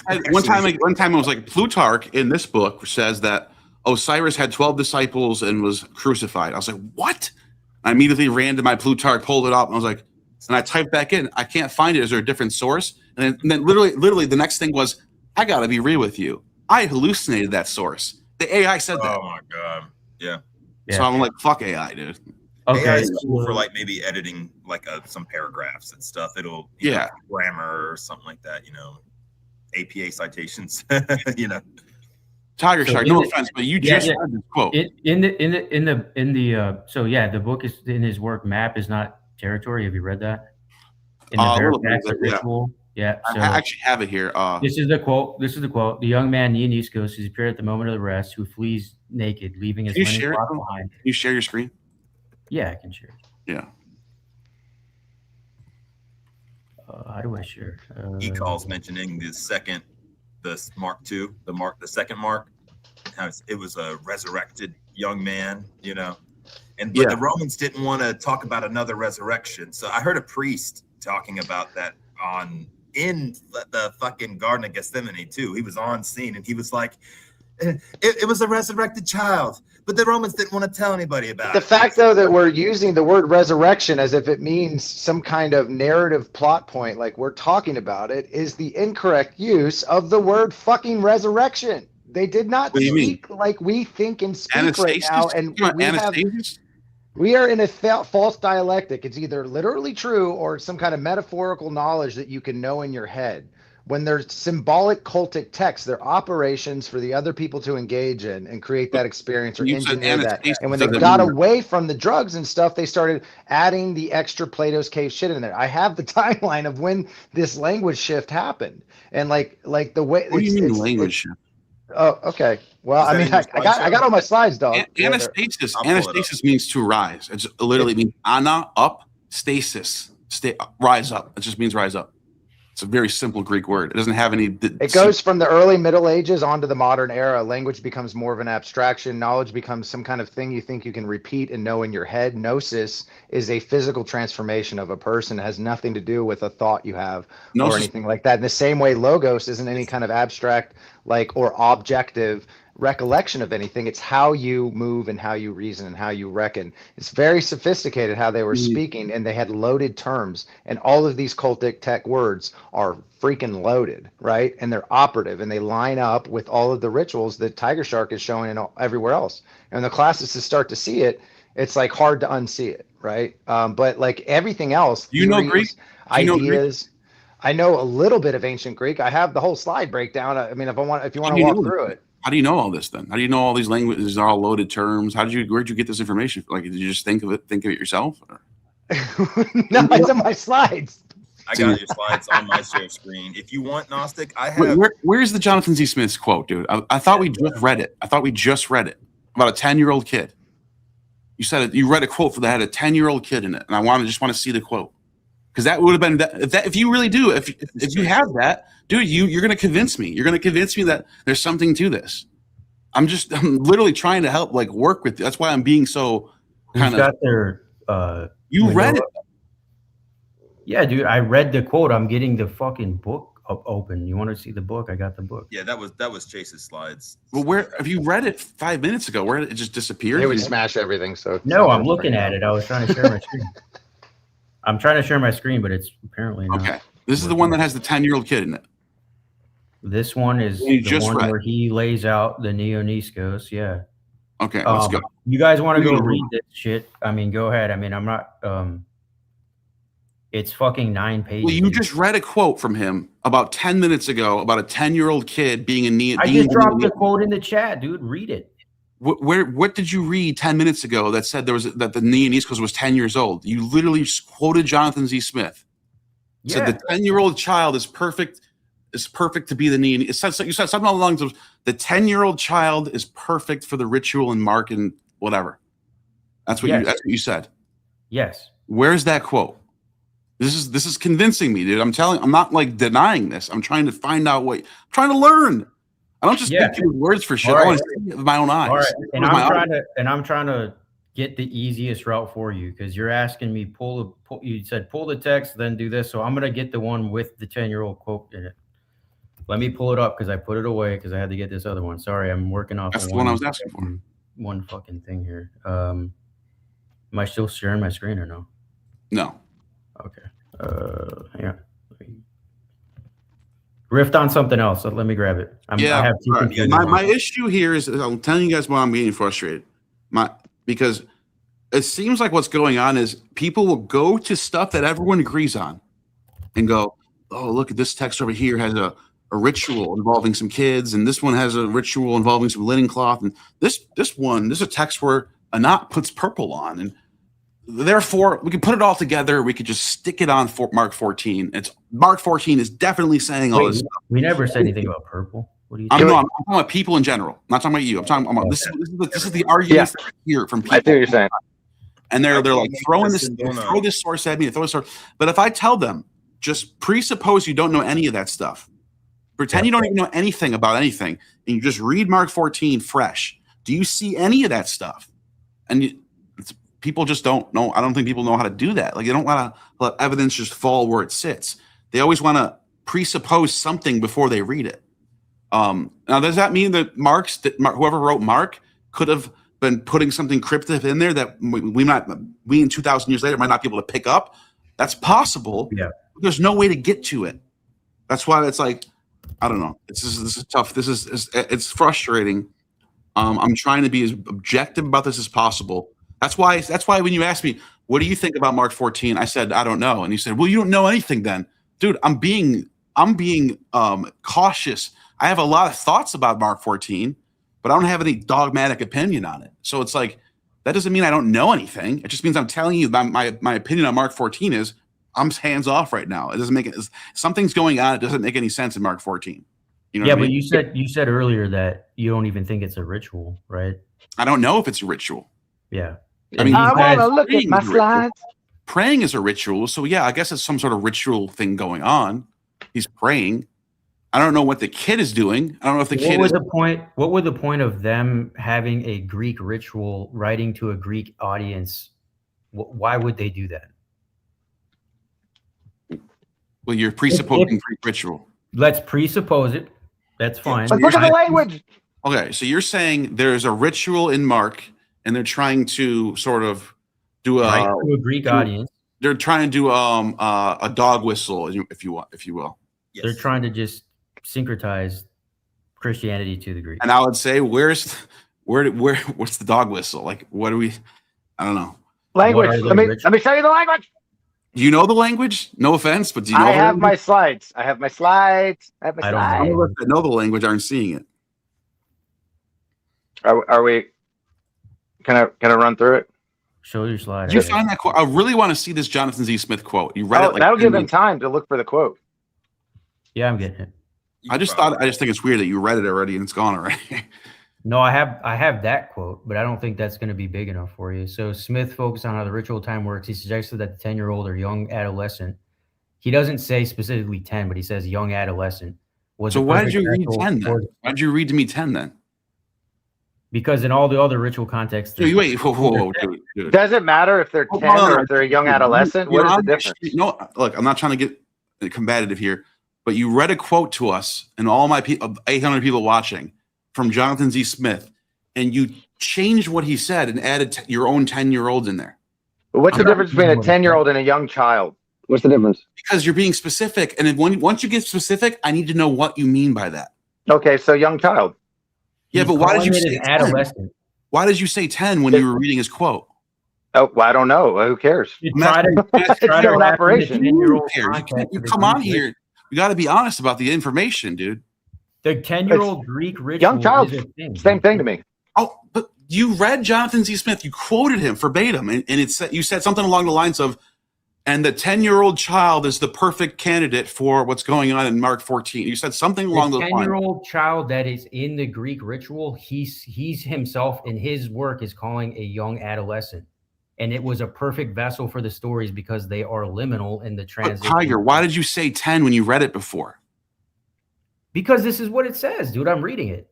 It says 10-year-old. He's suggesting that the 10-year-old that's in the Greek Greco-Roman rituals that I just fucking told you. What 10-year-old? Do we have to go back to fucking? You never showed me one 10-year-old yet. You never showed me one 10-year-old. You don't listen. What do you mean? What's wrong with me? You never showed me one 10-year-old yet. Yeah, can you share the screen? Dude, Tiger, what the fuck are you talking about? Are you like? You never showed me a 10-year-old yet. I showed you Aristophanes. You read it and you go, you realize Aristophanes that's doesn't a say girl, anything right? about 10-year-old boys. It's talking about women, first of all. A 10-year-old in a it's ritual talking about the setting. Yeah, Lysistrata. It's talking about the Lysistrata. right. So Right. what? It doesn't mention 10-year-olds. That was, dude, I have a bunch of them. We're going on one I was a through grinder. Well-born girls served. So this is a specific. I already told you. We already know there's specific roles that. What do you girls mean by have. the word mean? we're in a language battle, guys. This doesn't make any I sense. know, but okay. What do you mean? Like we're doing Jordan Peterson horse shit right now.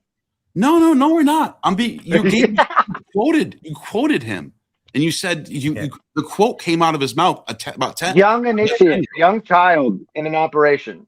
Do you know Period. what do you know about the Corinthian atonement? What do you know about that? The Corinthian atonement? What do you know? You're trying to out ritual me, man. Come on, I'm here to teach you ritual. What do you know about that? And Medea. What do you know about Medea? Not familiar with what you're talking about right now. I know Corinthians 4:1 talks about being stewards of the mysteries. What's your point? So the kids literally that Medea killed Medea killed for her children within that myth, right? And in some of those interpretations, the 7 times 7 months old or started their service either at 7th or the 10th year. I mean, it's a cultic fucking number. And they started. Yeah, Sparta was 7-year-olds. What does that have to do with Mark, though? Again, these are Greco-Roman rituals. So he's saying that because the kid in the Sindone is there and back again in 16:5, that it mimics what we see in the PGM that I just told you about. And the these Sindone is a shroud. Yes. It's a shroud. It's a shroud. It's a whatever you want to call it, dude. Yeah. So, but if you take the position of, let's just go with you, like I said before, your position is that the Neoniskos is between 20 and 30, let's just call it. Show me the 15 ritual. and 30. I don't know. It's not specific. It's a very vague term. You're just doing air theory at this point, dude. No, I'm not. Yes, you are. You're doing air theory. That's exactly what you're doing. Air theory? What's that? You're saying everything is wrong. That's called air theory. It's in. No, I'm not. I'm saying let's get specific. Dude, you're just reading into the text. You're just pulling shit out of nowhere, reading into the text, and then you fake quoted Jonathan Smith, dude. That's dude. That's bad. I just told you Jonathan Z. Smith. You gave me a fake quote, dude. A fake quote, my ass. You said quote Jonathan Z. Smith and the 10-year-old. Can we go back? Want to go back and watch it? If we could. I mean, anyone watching this, the 10-year-old or prepubescent, or not prepubescent, but pre-adolescent. But then you said he didn't young say adolescent. Yeah, fine, young adolescent, whatever. He's literally thinks in his own writing that the Markian themes are comparable and similar to the Greco-Roman mystery religions. No shit. Everyone agrees on that. Everyone agrees on the Mithras liturgy in the PGM. Everyone agrees that what's going on in Mark is Greco-Roman because it's a Greco-Roman text. Yes. So you don't just say, oh, it's Greco-Roman text. Every single text that I find that I like, I get to just apply it to Mark because I want to. Do you want to see how the Greco-Romans actually use their words? Sure, but I want to see Jonathan Z. Smith's quote right now because I want to see exactly what it says. I'd love to see it. Dude, I dropped another one in the chat. It's in the chat. Do you not see that? This is something about Smith. Private chat? Right. This is something about Smith. You quote chat. Smith focuses heavily on the Neoniskos, who appears in Mark 14. He suggests this figure represents the initiate in the Greco-Roman mystery rite. The young man, so this is not about a child here, appears at the moment of, I already told you guys this, that Jonathan, these people all agree what a Neoniskos is a young man. So where's the adolescent child here? It's nothing in the Stop. The young man who appears at the moment of the rest, who flees naked in his linen cloth behind, who appears in the tomb, clothed in white robe, is not a historical character in the sense of usually intended. He is a ritual initiate. Mark is a text which has been ritualized. Where's the 10-year-old? Keep going, dude. You're stopping. That's the end of the quote. No, that's the end of the quote. Yes, it is. That's the end of the quote. It is a mythic narrative that provides a script for a Greco-Roman initiate. I read that. I just read that. There's nothing about 10-year-old children here. It doesn't even have to be about 10-year-old children in this particular quote. All it is him tying it to the mysteries. I'm just trying to clarify why you said 10-year-old. Whatever, fine. Let's ignore that from now. You just slipped up. So you're saying Mark 14. No, I didn't slip. Hold on a second. But you quoted John C. Smith. You said 10-year-old. It's not there. Then you for 20 minutes, you couldn't find it. Dude, I just read it to you. I'm looking at it right now. It's on my other computer. I have 2 computers. What? A quote from Jonathan Z. Smith? Yes. Let's see it. Hey, if you're watching like a newscast and someone goes, a 10-year-old was kidnapped, and then we find out they weren't 10, do you go, God, that You're hung newscaster up was on wrong about everything? No, but when you quote somebody and go, this scholar says, and you quote them, and that's not what they said. I can't. That's not good, dude. Especially when I'm reading it right now and he's saying young man in the quote. The quote that I'm reading from him says young man. South African rand super chat. Is a butterfly a flying piece of butter? That Neil's level of comprehension. Not only does the dude need to be spoon-fed, he also needs to be told how to feel about it. Go learn Greek. Yeah, this dude's an idiot because he doesn't know what the point. He doesn't actually know what I meant by this. This is how stupid they are. Let me ask you. I want my sideshow. Does anyone know what I meant by flying piece of butter? And Jimmy, you were because this guy doesn't know what it means. Dropped $10 super chat. He didn't slip up. He's straight up. See, my audience is saying you lied about this, dude. Just saying. Yeah, well, then where's the quote? Where's the quote of the what's a lie? A young kid or a 10-year-old? How is this a lie? Why are we arguing over this? It prevents anything from moving forward. Bro, when you quote somebody, you quote them. You just read the quote. You don't add in your own 10. You don't throw in 10 years old. Okay, so what are the implication of your position that everything and there is no ritual and there's none of this stuff going on and these aren't operative texts and anything like that? Is that the position you're taking? I'm perfectly fine with what Jonathan Smith actually said. Let's read what he actually said. That the Markan, the Neonisko, the young man, he literally defines him correctly. The young man in Mark 14 represents the initiate. That's fine. That's totally fine. It makes perfect sense to me. There's nothing wrong with that quote. It doesn't affect my position at all. It's not changing anything from the text. It's not lying about the text. It's just if there's saying 7, 8, 10, 13. I don't care. It's the operations. It doesn't have an age. Jonathan Z. Smith, let me fix my camera a second. Jonathan Z. Smith is saying the young man, literally quote, the young man, he doesn't say adolescent, he doesn't say 10-year-old, who appears at the moment of arrest in linen cloth is the initiate. Yeah. There's nothing wrong with initiate that. to what? Yeah. What kind of transformational experience are they going through? What is this? The initiate into the mysteries of Christ. Oh, okay. And what are those operations? Yeah. I don't know what you mean by that. Hold on, let me fix my camera.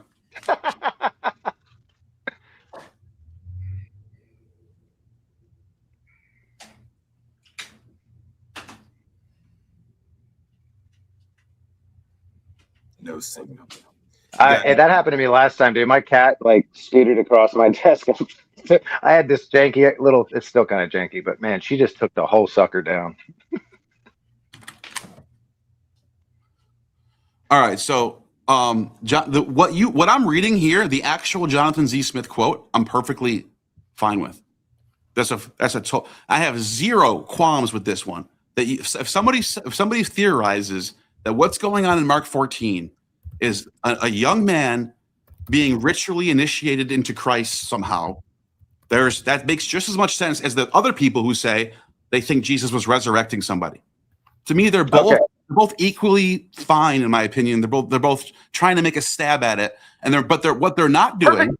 We're right there. What they're not doing is they're not lying about the term neoniskos. They're not lying about the term syndone. They're letting the evidence fall where it sits. Very. That's all I care about. What do you mean by resurrected? It means to rise from the dead. Right. Where did you get that? Was that how they were talking? Yes. So it didn't have anything to do with some kind of mystery rite ritual where they bring people back into a new identity and you're born again in the blood of the bull or something like that with Dionysus. Nothing similar there. They weren't. Do you see what I'm saying? The fictional idea that you have comes from way later tacked on definitions and use of the language. No, it doesn't. Oh, I will. Let's go to the slides. Drop the 10-year. I think Hezekiah has. Let's be cool and share info. Here, I'll go to your slides. Go ahead. Here's your slides. Yay! Yay! All right, I'll scroll. Okay. Down. You want me to? Well, no, I can't. Before you start, though, I just want to say, Tiger Shark, the real quote from Jonathan Z. Smith that I'm looking at right now is fine. I actually think it's a very decent theory. I don't know how to. We can't prove it. Sounds just as credible as the resurrection theory. That's my final If you think that's fine. The young man got initiated into Christ. Totally fine. Yeah, Anyway. here's another one for you. I will drop it in the chat. Go ahead, Chase. Jesus Yeah, and yeah. ladies instructing I definitely don't want to ramble on tangents on this one. I just kind of want to see if I can get the bigger picture. Like, so here we got a few words that you would find in a lot of these operations, right? I want you just to kind of like try to. It's a really, and I'm not kidding about this. I think the only reason I glommed onto this is because of my working with visual film, the medium in general, right? Like, so when you're creating a film, you're creating object, like parts that are unrelated. If it plays in a forest, it doesn't make any sense. These things are shot at different times. There's sounds, they make no sense. They only make sense when they interact with a person, right? And those specific things in universal orders give us things like love and all the other stuff. I can go into a long diatribe about how Aeschylus made the dramatic structure off the initiation rites, but for right now, like let's just look at how those words work, right? So the mysterion, that which is closed, a sacred rite, it's not a question, right? That which is closed is just something that is closed off to the person. That moment or that experience in life of being closed off to something, me not knowing something, that is like the mystery, as opposed to the mystery being a static noun or something like that, right? And you can look at the initiated one. You can look at a rite that brings into an act that brings it into completion. The symbol is one of my favorite ones, right? Because that's why movies are actually symbolic. But they're not symbolic in an abstract way where I get to just insert whatever I think they mean and feel, right? Because if they're working properly, if they're properly symbolic, it's going to evoke things universally in like humans and stuff like that. So once we get more and more abstract, people can just start injecting meaning on top of anything. And then we're just kind of up in our head thinking about stuff. And if I can get you like that, I could pretty much convince you of anything, which is what happens with relativism, right? So there's the logoma one you were talking, logomena. So things are said. So it's the act of things being said, right? It's me right now. Whatever this thing is, this experience that you guys are hearing right now, that is what's happening. That is how my logoma works or whatever like that. It's not something I can like hold on to and have some kind of absolute answer on or whatever else. So you're seeing actions that unfold. You're seeing what is spoken into understanding. You're carrying something into fulfillment. Something set apart from the hit. You can see they're operative, right? These are operative. This is like an instruction manual type of words, right? You go down to slide 2.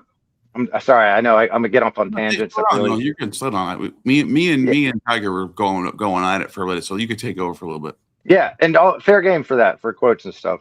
So we got rituals that are engaging the whole being, right? So we can use the Eleusinian mysteries because we still have the facility that where it was at, right? But that affects all of your biology, right? Being in a room with a lot of people, being in a certain room that bounces sound a certain way, that lights light in a certain way, being like all of that hits all our physiological buttons, right? So you have the preparation, right? So those are instructions. You have the procession, you're entering it, right? The threshold, the dramatic rites, the symbolic actions. Remember, symbolic is a specific set of instructions. Symbolic is not just I'm going to put incense on an altar and then imagine there's a Athena is above me or something like that. It's more like whatever I'm entering into the god's force or space, that I've ingested a substance and I'm now accessing that realm or something like that. And those specific substances are symbolic of that specific god or something like that. And that's why, I don't know, everybody kind of has a similar experience with ayahuasca, not similar in their personal adventures, but we all know that they're going to go on a specific type of adventure, right? And sacred objects can be involved. Who knows? There's a ton of these different rites, different ways you could engineer it. And this could be anything from whipping people, or it could be anything from sticking your hand in a glove that's filled with bullet ants. You don't know what it's going to be, right? So then there's the silence and the darkness that's going to happen right here. There's the revelation. There's the reintegration. So reemergence, transformation back into what you're doing. Like, so if you go to side 3, we have. So this is a transformation of identity, right? From the ordinary self to the initiated one, the one that now knows, that's experienced the symbolic relationship, the thing that the initiation, whatever that is, right? And it's not something that is unusual because it's exactly what our species does anyway. You are not the same as you were when you were 15. You went through a series of things and that identity is now dead. You'd say dead, whatever else. Or if you've ever been in a situation where your reality's crumbled in some kind of way and your sense of reality navigating crackles in front of you, and you come through it on the other end, you rebuild yourself based on those experiences, and you transform your identity a little bit. You might still be the same. Hopefully you still have some virtue or something, but depends. There's a lot of, there's psychopathy and all the other fun stuff in there. So you have expansion of awareness, right? So you have new knowledge is brought in, unity, and meaning and purpose. Inner authority. Now, inner authority is really important because it wasn't until the Abrahamic faith that they started creating outer authority, right? Outer authority meaning you are saved versus you are now empowered, right? It's a really, really, really big difference. It's cognitively priming you for specific type of behavior, namely sheep-like behavior. If you go to slide 4, right? So with all these rites, they have sacred language, right? And myths are encoded reality if you look at how they use the word myth, right? So they were speaking in these stories and stuff like that, but we think of them as like fictional characters and like dramatic, and there is drama in there. And there's that stuff that it's not like it's not there and it's not fun to interact with, but they were encoding a type of reality. That's why they were remembered. That's why they were guarded. That's why they're held at such a high regard, right? They're teaching God's guidance. There's philosophy, ethical living, community service, yada, yada, yada. Depends. So we go down and we have a general idea. If we go down to slide 5, and I think I doubled it up on accident, you're looking at a general process of like kind of the rites and like kind of how the words and symbol hold the meaning to the potential. You interact with those instructions and you're engaging in the ritual. You create that experience is completing the symbol, and then your interpretation or whatever else is integrated back into your life. So you go through the symbolic or the mystery rite, and then you're whoever you are on the other end of that. And depending on where you're being directed, because it's really important on who's directing you. It's the same thing with a shaman or what they're learning with psilocybin. Quiets the sense of self, opens the outside side of your senses and everything like that. And they're saying now, oh, it'd be good for you to have a therapist there. Yeah, no shit, science. Thanks for catching up, right? But that's also could be really bad, because if you had somebody that was like abusing you mentally and they put you through a psilocybin experience, you might end up like a Charlie Manson gal. You know what I'm saying? So let's go down. Sorry, you'll have to skip one. I accidentally doubled it.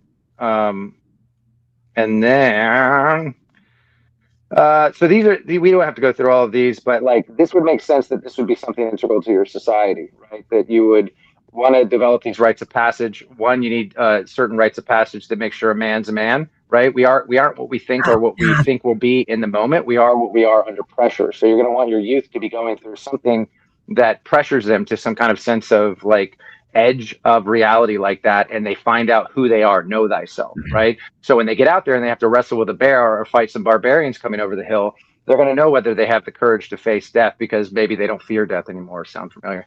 So I mean, also Zen people had stuff like this. Why would you be afraid of death? You're not going to be there when it happens. They teach the samurai stuff like that. Zen samurai. So I think I doubled that again. Keep going. Man, this got doubled up like a mother. Those we can skip down to. It's all kind of like serious. So it's let's see. Eternal legacy. We are the continuation. This is all kind of goofy shit. Okay, just go to the last slide, actually, so I can like. I'm gonna ramble at each section if I go through all that, and that's not fun. Here's the period that I'm talking. Oh God, this is good so far. This is like a lot of really. I like seeing things that are like very figured out and right. And this is not. This is the thing that I have when we're trying to stand on the shoulders of scholars and stuff, and it's not. I'm never in the game of diminishing. You know what you know when you know it. You're in the trending certain time period. Here's a pretty good, decent timeline from when the language started going. You can kind of see it down here from embodied to analytical, right? Some participatory, institutional, restricted, preserved, abstract, recovered. Now we're in like an analytical phase of how we treat information and language. But if we go back and we're in the Roman period, they're just coming out of the Hellenistic period, it's still very participatory. So the way that they're speaking and the way they're encoding their language and their myths and their symbols are operative, right? It would make sense that you would hide that language, preserve that language. In fact, it could be a type of technology and you might not want anybody to get in it, because what happens when everybody starts walking around awakened and they're in the blood of the Dionysian bull, they might turn into mad people sometimes. Is that what happened to Nero? I don't know. But I'm just saying, like, there's this clear break with the language that totally changed, and that also seemed to change when they made it into Latin, which was more legal and liturgical, however you want to say it. And then the Romance languages came after that, and ancient Greek went bye-bye. And then we go back and we look at ancient Greek now, And the freaking Pythagoreans didn't even need to invent additional symbols into their language. They were speaking in formulas and in math. And in fact, it's likely what Isaac Newton and his Pythagorean cult were getting their additional symbols making for our language to use. That's likely where they were getting that inspiration and translating, and maybe likely why they found some of it just in a drawer of his. They didn't even think it was that important because he was translating and he was making symbols that would function differently from how they spoke and how they thought, which was way out of our ballpark, and giving us tools now with our language to kind of remember or figure out what that was. And that seems to be what the Renaissance is. I also don't think it's over. I think we just thought it was because we got cool gadgets and stuff. But I don't know if that's making any sense. So when you look at that ancient Greek in that New Testament, or you look at that ancient Greek in some of those old mythic, how we view mythic fake like story, that they weren't mythic in that way. They were encoded reality. And we start looking at how they use those words, like the operations start coming out really, really, really clearly. And in addition, the archaeology matches up with this, and the vases matches up. In addition, it matches up to the physiology of just humans in general, like all the physiological buttons you could press on somebody to shatter their identity and bring them back. And also our nature, which is basically trauma machines. Too much stuff kills you a little bit, you're going to bounce back a whole lot stronger. So my whole thing with all of this is like, when we argue whether they would literally happened or whether they were some kind of like parable or metaphor, that we are already lost. We are caught in the false dialectic. It's probably how culture wars are started.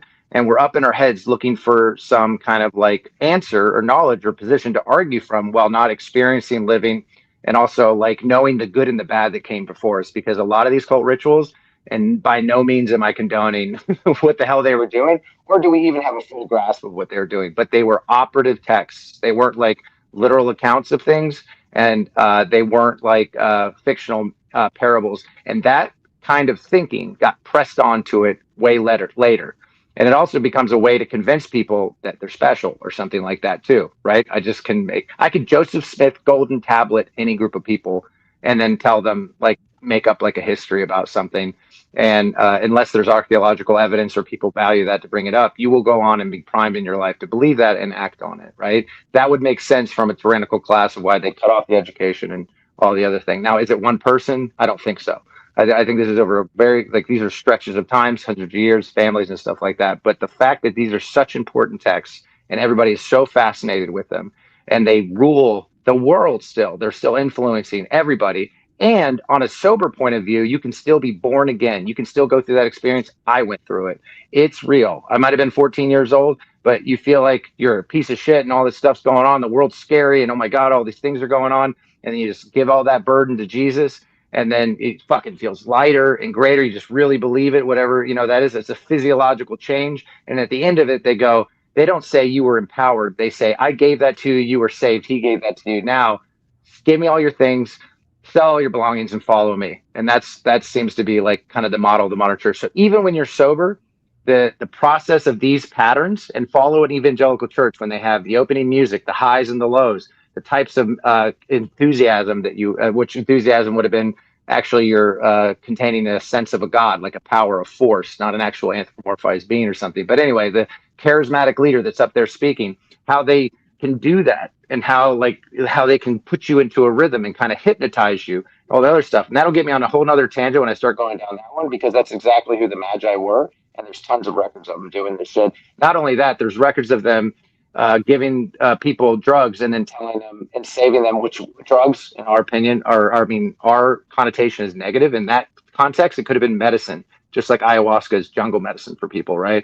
And the Magi were giving it to people and saying Jesus gave that power to you. And Tiger Shark has that reference as well. But so I don't know if that's making any sense, but when I see all these words and I see all these arguments about all of this stuff, I'm looking for what is the purpose that they serve and how they seem to function and fit in with everything. When it matches up archaeology with our physiology, with like ruling structures, with and all that other stuff, like, and the fact that the language did not work at all how we're speaking about it right now. And I don't know if that I've just like totally like sound like a lunatic or not, but I don't know if that makes any sense. So when you're looking at these texts and you're trying to look at them in a literal way, that you're always going to be chasing your tail, and you're going to turn into Jordan Peterson.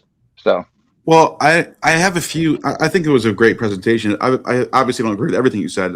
That's right. That's good. I think when let's say the term operative, for example, I think when it comes to that, the author is trying to tell the reader what the operation is. It's not it's not necessarily a secret, although it could be, unless it's like there's different layers or whatever. Unless the author wants it to be esoteric for certain people to read. But in the case of the gospel, the case of the Gospels, because even Orpheus even says this. I'm going to sing you my song for those for ears to hear, whatever. But the Gospels are trying to portray the Messiah in a way that he fulfills all the messianic verses in Isaiah, the suffering servant, Plato's cave, all the so you're there. That's the operation, in my opinion. The operation is you're going to read this text and you're going to come away with, whoa, the guy from Isaiah. This is about Jesus. Oh, that quote from Zechariah. That's about Jesus. Oh, shoot. Sure. Sure. That definitely looks like that was 100%. I think that's a part of it as well. Yeah. I mean, like they would clearly do that to solidify an authoritative fiction they needed to rule, of course. Yeah. But they're still, they could not, when they took when they're changing the definitions of words, when they're making Koine Greek, when they're doing other things. And I know that there's like contention between some of that, but it's really clear that there's like a pretty good streamline all the way back to the Bronze Age. That seems to have been interrupted, and then they couldn't even control it after a certain point, so they went straight to Latin, and then they killed Latin. And Latin is even, I think, a little more dynamic than our language, depending. It just seems like that when they tried to take some of those substances out, and these are changes over time. Like, we'll take this out, we'll take this apocryphal text out, we'll take this thing out. That is just, it's getting out of their control. Like they can't have people having any of this knowledge. In fact, they just need to get this. Install this suffering fiction type in their head and get them to stay where they're at, because if they engage any of these rites or understand any of this knowledge, they might start doing stuff on their own, and they start doing stuff on their own and they know themselves. They're going to know that we're just a bunch of fuck knuckles up here claiming to be the best of the best and have all the money and power, and we're that's like, that would, if I was a king, that's what I would do. So actually I wouldn't. I'd try to be nice, but I'm just saying, like it starts to make a lot more sense. And it just lines up with a lot of stuff, and why there would be so many text changes, why the things would be, but they couldn't get rid of the symbols, and the actual symbols that I was talking about, they're there, right? And that's why everyone's still seeing. If those were abstract or those were just made up, no one would be reading drugs or any of these other correlations into them at all. It'd have to be a statistical impossibility that they would just coincidentally all of a sudden line up with all of the other mystery rites, all of the other things that are going on, and the language at the same time, if they just invented strictly like Joseph Smith's golden tablets, which is what I think Joseph Smith basically did. He just did a like really, really late plastered on interpretation of it, if that makes any sense. So yeah. By the way, while I was listening, I just wanted to do a quick search for, because I wanted to see if the Niskos is actually in the Greek magical papyri. And I did a word search, and it doesn't actually exist. He uses the term neonias or paidion. Yeah, so that's my whole point. And I'm not saying you, but let's say somebody says it's a neoniskos, which is 15 to 30, whatever you want to say it. Where in these rituals are they? Then you're just saying that there is no ritual in Mark 14, and that these scholars that are saying there is a ritual in Mark 14, then you're just disagreeing with them, I guess. And back in it's not that I don't just because a scholar says something doesn't mean I'm gonna have to. I disagree with I disagree with scholars on everything, basically. Comparable ritual in text. I literally want it to make sense to me, like. But there's a source for it. So if somebody sees a source like Ammon, and I'm not saying he's using these, but somebody could just say, "Look, I'm using this as the source," and I could write a book and quote this guy and quote this ritual that has these prepubescent kids in it, and you can write a story, right? So maybe you disagree with all of them, but that's what's happening. Why would you apply a prepubescent? But let's say you found a ritual of a prepubescent boy. Why would you then go, Mark 14 is doing this? Again, because the linen cloth is specific to that particular ritual, and then the linen cloth is specific to every ritual. Specific to everyone's wearing. Sindon is just a word for linen cloth. Yeah, but so the earlier example that you started off with the pus, like that was a good example of how that doesn't apply to most of this shit, right? I'm not using some weird fringe fucking pus quote from But Galen. hold on, you're missing the point. If Mark 14 never uses the term prepubescent child or paidion or anything like that, why would you assume the word neoniskos is a prepubescent child? You're literally saying yellow is blue. You're literally just changing the definition. You're changing words. So the Greco-Roman rituals that you agreed to earlier, where there were kids in them, right? Yes. Prepubescent kids that were agreed into these things. And they're not being drugs extracted from them. They're not being like R-worded or anything like that. I agree with that 100%. And actually all of the stuff that I find says that they're actually upholding their virginity, that they're not actually doing all that other stuff. Yes. These are just rituals that the whole community get involved in. Yeah. But I want to finish this point real quick. It's like the term. So it has it's saying, it's telling us there was a young man, he fled naked. It's like okay, and then he reappears. And then like Jonathan Z. Smith, he cracked his theory. He says, I think there's some sort of initiation going on here. Sure, that could be true. Another person says, I think he resurrected him.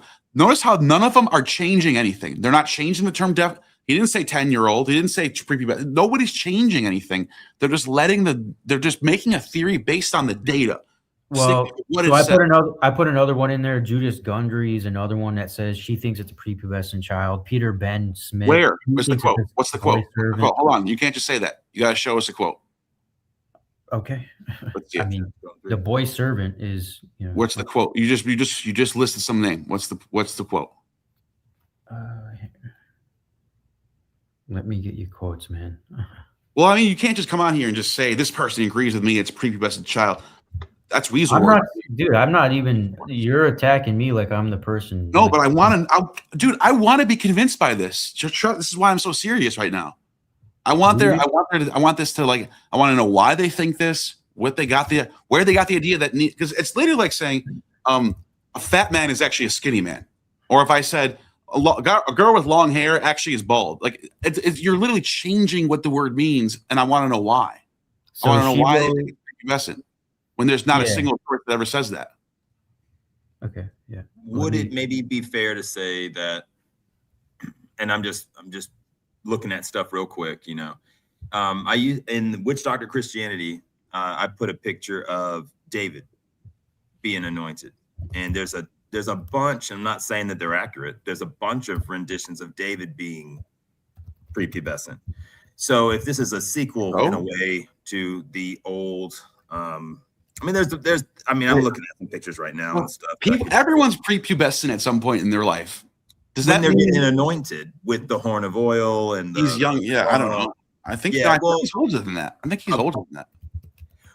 I would argue that too. Sometimes there's a lot of artwork where the artists are rendering David, below what looks like 12. Lower. Yeah, but what is so what?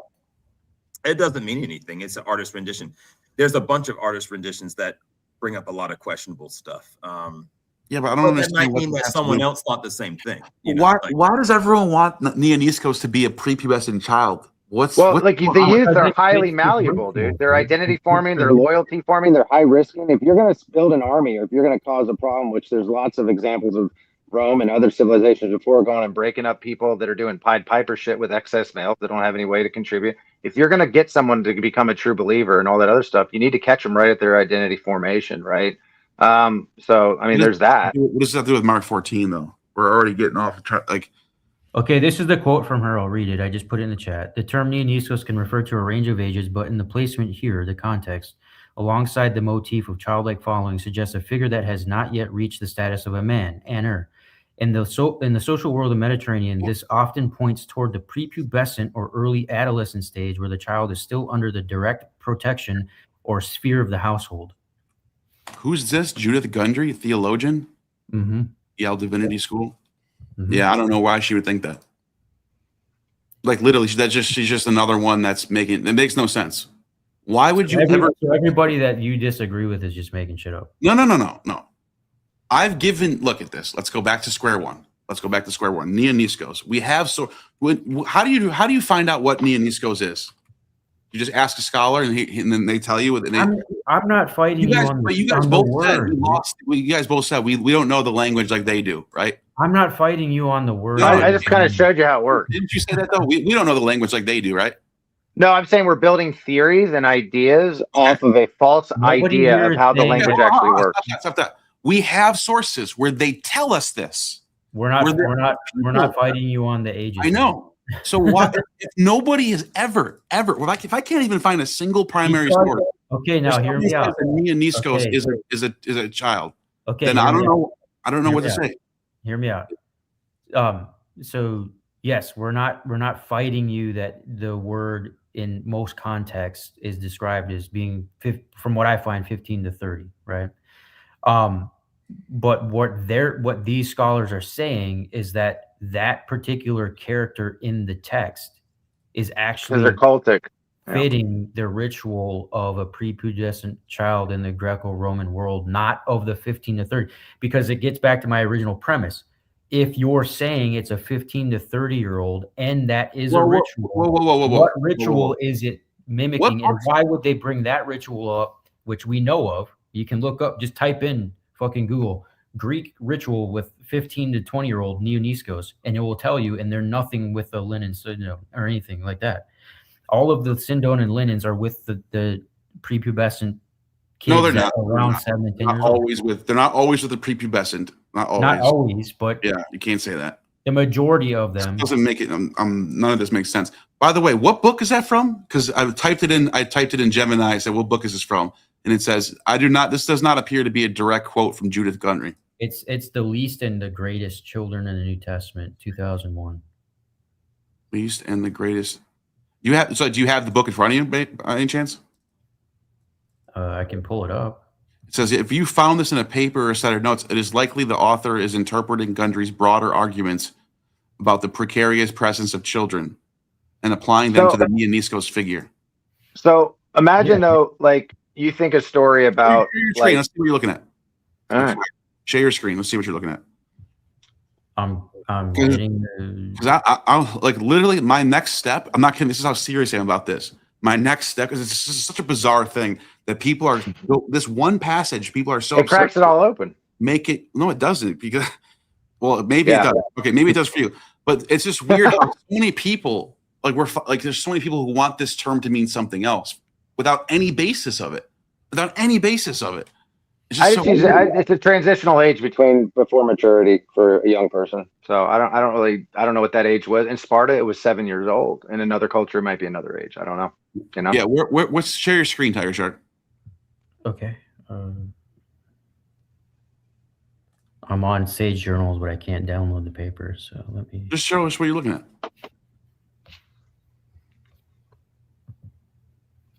Give me a second, dude. I'm downloading the fucking paper, my guy. I'm just saying you can just share your screen and show us exactly what you looked at. I'm downloading. Dude, you need to chill out, man. I just want to know. easy, everybody. We're getting tired. Make sure we're looking at good stuff here. We're not, getting bad information. Why would I make this up? I'm not saying you could have got from AI. Now you're acting like I'm fucking Ammon or something. Well, about that 30 minutes. Easy, everybody. So I don't know. That just happened, You're asking me to do quotes, dude. I haven't asked you once to do any quotes in this whole fucking thing. Do you want me to start asking you to do quotes? You know how fucking annoying that is? No, but if you're citing a scholar who thinks this is a prepubescent child, it's like, whoa, that's a big fucking claim. Let's find out why they think this. What book is it from? Let's see. Let's look at it. This is a big claim. You could change the consensus. You could help change my audience's mind. We want to see this stuff. All right, let me I got to go to academia.edu to get it, so give me a second.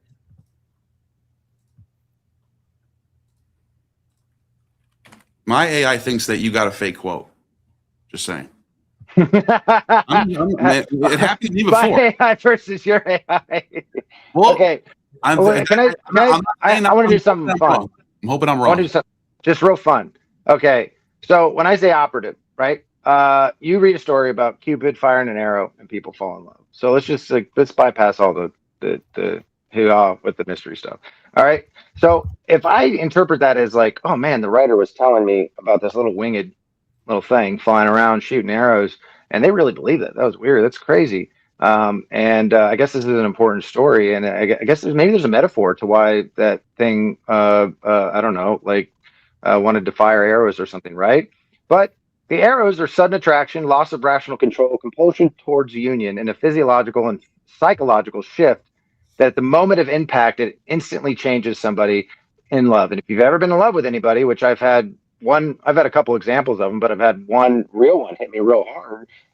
It's just like that. So when I'm telling you a story about a god, or I'm telling you about a force, right? And if I were to say that right now, and then 2,000 years from now, people took the words that I'm using to describe this moment or force, the physiological thing that comes over me, and they go, well, physiological must be a god. Do you see what I'm saying? That's what we're doing. Mm-hmm. Yeah, that's what we're doing. And that's why it cracks it all open. It's fucking crazy to me. Well, if Like they turn physiological, or they turn the word whatever else into a character, and they're like, well, actually, why this, but when they were speaking, they were speaking in encoded myth. If you guys insist that this is a ritual, you just oh, I think they're cultic texts. I don't know, I haven't looked. Let me finish. You insist that Mark 14 is a ritual. Some people think this. Some people think no. I don't think it's literally a ritual. I think it's a cultic text, an operation. Why is it describing an operation? Why can't you just do what Jonathan Z. Smith did and go, "This is what the information says. I think it's based on Greco-Roman motifs. I think there's initiation going on." Boom. Why does it have to be? It has to be a prepubescent child. It has to be. Okay. Before. So that part makes everybody uneasy. I get that, but that would make sense that if you're doing all of these different rites, that everybody else is doing it. We do it to our own. There's a whole book called Ovid's Metamorphosis where he said Orpheus plucks the manhood from little children before they come of age. Orpheus did this. I'm not. This stuff exists. I'm trying to be. I can't just take that and apply it to Jesus because I want to. Gotcha. Okay. Sounds like Tiger Shark. I'm breaking down the barrier of the language. Why that has been implanted later, and it hits the ego very hard. Like it hit me very hard. Do we got this quote yet? No, because I can't download the fucking paper. Well, can you share your screen and show me what you read? Yeah, dude. Yeah. Because you copied and pasted it and put it in the chat. Yeah. Hey, real quick, Gnostic, if it's not too much trouble, I only have about 15 minutes to spare. Is it cool if I share my screen for a second? Yes. And yes. plug this? Yeah. All right. So. Yeah, baby. Let's do it. So, guys, my name's Stephen M. Blackman. I go by Witch Doctor. I also go by Dan Hillman, Gnostic Attorney. Something that I've been working on for a little while. The reason why Chase and Tiger Shark are even in my circle of people is that we've been doing research on obviously all of this, and it's, I guess you could say, brought me to a couple of different perspectives and stuff. And so I'm a fiction writer. I write different stories around some of the stuff that we're talking about right here. So my first book that I released, which is available now on Amazon, if you're interested in something that talks about all of this, but with a slight twist that you might not be ready for, Secundus. Stephen M. Blackman, it's on Amazon. I'll go ahead and read y'all the description because last time we were on for like 3 hours before I finally talked about it. And I was just like, I'll do it the next time. So here we go. Raised in the shadow of Rome's brutality, Secundus expected to become a warrior. Born the second son of Antonius Niger Athetes, a feared and respected warrior and now gladiator trainer of Capua. So if you guys watch Spartacus, that's in Capua for the most part. Yeah. Oh, that region's super cool, dude. That's where like all the black market steroids or whatever you want to call these gladiators are healing themselves. They're getting jacked up on stuff. Yeah, and they're capturing Laistace in there. Oh yeah. Well, I don't know if it's in your book, but they were in the records. You'll have to read it. Everybody watching will have to check it out. Secundus grows up watching his older brother Marcus rise through the sands of the arena. But when Rome's ambitions stretch into new lands, Secundus is swept into a world far harsher than the amphitheater. So from blood-soaked forest of Dacia, which is modern-day Romania, to the political tensions of Jerusalem, Secundus faces ambushes, loss, and psychological wounds no Roman training could prepare him for. Haunted by battle, shaped by gladiators, savages, and torn between duty and identity, he descends into the darkness required to survive Rome's wars. It's kind of a book about PTSD back when they didn't have a word for it. Yet everything changes when he encounters a man unlike any he's ever seen, a man whose words challenge the brutal logic of empire. As Secundus wrestles with violence and trauma, loyalty, he must decide who he will become, a weapon of Rome or something far more powerful.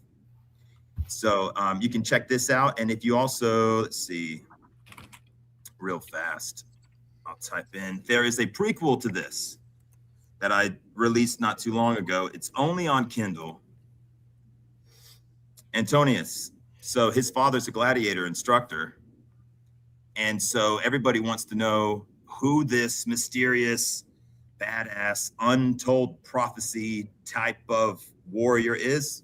So after you read Secundus, check out Antonius. They're all available on Kindle. Secundus is actually free if you have Kindle Unlimited. And there's hard copies and soft copies as well. But I only have so much time tonight, guys. I really appreciate y'all bringing me on. Yeah. I do have a couple of pictures just of what we were talking about. I'm not going to really share them today, but it's just of what I was saying a minute ago about David and the anointing and how there's no real age given at the time, but you know, the youngest of the shepherd's sons or youngest shepherd's son. But anyway, that's all I got for you guys tonight. Yeah. I went to the one I actually paid for. I paid $20 a month for Claude, for one of the best AIs. I didn't even ask it. I just typed it in. Yep. And it said that this quote does not appear from Judith Gundry. I'm not able to verify it as something she wrote. And several raised concern, and it goes right into the young man is not prepubescent, because literally everyone knows this. And then it says, I won't engage with validating this framing. If you have a genuine scholarly question, this is not a real passage. Correct. I cannot verify this is a real quote. I'm not. Okay, so I got more for. I mean, I'm sharing my screen. Is it on there? So you got it from AI. Yeah. Why wouldn't I? Well, I'd like to see a real book that says this, because this stuff hallucinates stuff. If you ask it to find you a source, it will find it for you. So you think I just told it to find what did you type in? Let me see. Go up a little bit. What did you type in to get this quote? Judith quote on the kid being prepubescent. The quote you are likely referring to, Judith Guthrie, frequently called New Testament, discusses the Greek term pais. So that's pais. It often emphasizes that while the term can be fluid, in specific historical and lyrical context, it refers to a child who has not yet reached the social or physical threshold of adulthood. Her word generally frames the kid as, or child as, a prepubescent person who is completely dependent on the household and lacks legal or social standing. This is pais. That's not that's pais. On ancient Greek pederasty is what is really stopping the topic from moving forward. Do you see why? You see my disconnect here? The word, no one disagrees that the word pais can be prepubescent. It's a child. Of course it can. So she in particular, out of like all of the scholars, goes on to literally take the claim that it's a prepubescent. Not Nianiskos. She's talking about pais. Right, but she's saying that the child in Mark, I mean, in Mark 9, not Mark 14. Mark 9, Mark 10, 13, 16. She's talking about it everywhere. Mark 10, not Mark 14. That's Mark 10. Let's go to Mark 10 right now. Let's go take a look at it. Mark 10. And look at, I could do a word search and see the word pais. Idea. There it is right here. We're bringing the children. See, this is about children. This is not about the Nianisko. This is paideia. Pais. Dude, I just typed in Mark 14. You want to see what this she is says Mark, about she Mark 14? said Mark 10. She's not talking about Mark 14. Look, read what she says. She says Mark 9 and Mark 10. It says the term Nianisko can refer to youth, but all right, let's catch you up. Let's catch you up. Mark 14, right? She talks about the theme. Okay, so anyway, this is the quote. And I can't download her book because it's on some fucking. The term Nianiskos can refer to. I tried to find that quote, and it says there's nothing. It doesn't exist. That's not the same quote. The term Nianiskos can refer to a youth, but in the context of the market narratives focused on the status, it marks a transition from prepubescent to paideia into a young man who still lacks full authority of the pater familias. This is her whole work, dude. That's her book. You think I'm just making this shit up? Why is this all hinging on one lady's word? Well, that's a good point too. But I don't know this. If I try to type this in, I can't find this book anywhere, first of all. I can find it. I have it here. I just can't download it. So can you show me the passage in there? I can't download it. And I'm not asking you to download it. Just look. Oh, you just have the book? So how did you get the quote? From AI? Yeah. Yeah, I don't know if it's real.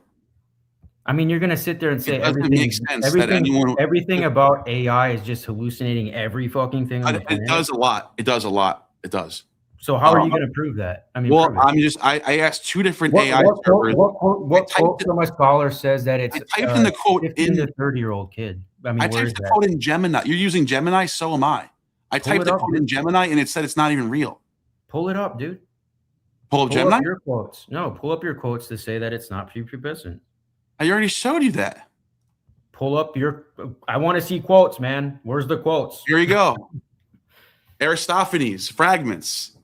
First there's a Merechion, then Meroc, then This has nothing to do with the ritual you're just looking at a word. Neoniskos means young man.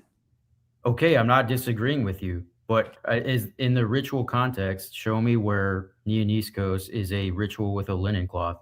Where's the quote for that? Wow. Show it to me. Why would I have to provide that? Because that's the stance you're taking. You're taking the stance that the Neoniskos. I'm not taking any stance. I'm saying Neoniskos means a young man. It's not prepubescent. That's the only stance I'm taking. We understand that, Neil. Yes. Are we in word. I'm talking in about agreement? the ritual context, which we went over in Aristophanes, which we went over with the cult of Medea and other Let's do cults this. earlier. You got to find me that book and show me a physical.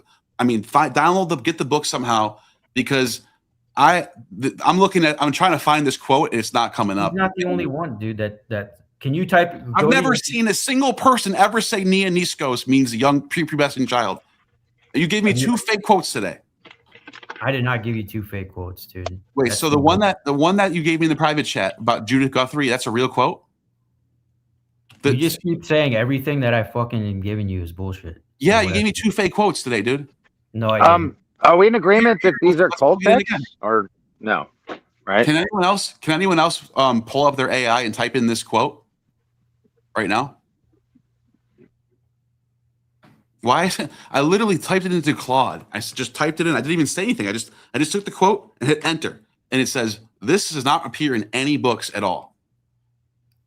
Here, let me take this. Is not a quote that verifiable as Judith Gundry's work. And I'll reach out to Judith Gundry. I'll get a hold of her. I'll ask her. Ask her and ask Smith too, by the way. Smith's still alive. I think Jonathan Smith might be dead. But Jonathan Smith, that was definitely a fake quote that you gave me. There's no time. He didn't say anything about prepubescent. It was the first one that I didn't say what. He never said. You're crossing up all the words. Yeah, but you changed the word from. I said pre-adolescent, not prepubescent. That's not what the Smith quote even says. It's not a quote, dude. Right, but I don't know. All right, let's give me some. Next time we do this, bring some real, not AI. Bring some real stuff, real sources, real books. Hang on. Show your screen, because. Please come on and explain something. Who's this? Yeah, hang on. What does that say? Or should we let him on? I don't know who that is. Did you want to go over the Burning Purple real quick? Yeah. Let me just read the super chat. I got a $50 super chat. I can't ignore this. Thank you, Sava Kamura. Thank you. Fucking love you. Seriously. Thank you. Slide 13. Slide 13 hit the nail on the head. The lack of knowledge is this talking about Chase's slide? I think so, yeah. The lack of knowledge on ancient Greek pederasty is what is really stopping the topic from moving forward. Understanding that topic sets the context needed for us to reach the conclusion we are looking for. Well, fine. We can learn more about pederasty, but why? Still, there's no pies. Pederasty, the word pederasty, literally has the word pied in it. Pederasty, it comes from paidon, child. Not neonisko-asti. So when whoever wrote Mark 14, when they use that word neoniskos, they're using a term that's always used, and at least on all the sources we have, the hundreds of sources that we have, always used for some sort of post-pubescent male. So there's never why the fuck in the world would I just assume it's not the word? Like if someone writes yellow, I don't go, I think it's blue. If someone writes plastic, I don't go, I think it's metal. So I you just don't- read the text. But you're just assuming that they're 100% accurate in using that term. Accurate on what? Why And would I? using- Why would I assume otherwise? If Why would I I'm assume writing they're to a wrong? Greek, let me just frame it this way. If I'm writing something to a Greek audience intended for the Greeks to read and interpret and understand, and I'm writing Yes. about a ritual that they do, Yes. and I fuck up and I say Niskos, but their ritual is like they're still gonna know what that But is. you They're like, don't oh yeah, even we know know. what that You is. don't That's even the know fucking if it's Medea. about that ritual. You don't even know if it's about that ritual because there's linen cloth. That's it. That's what you're going off of.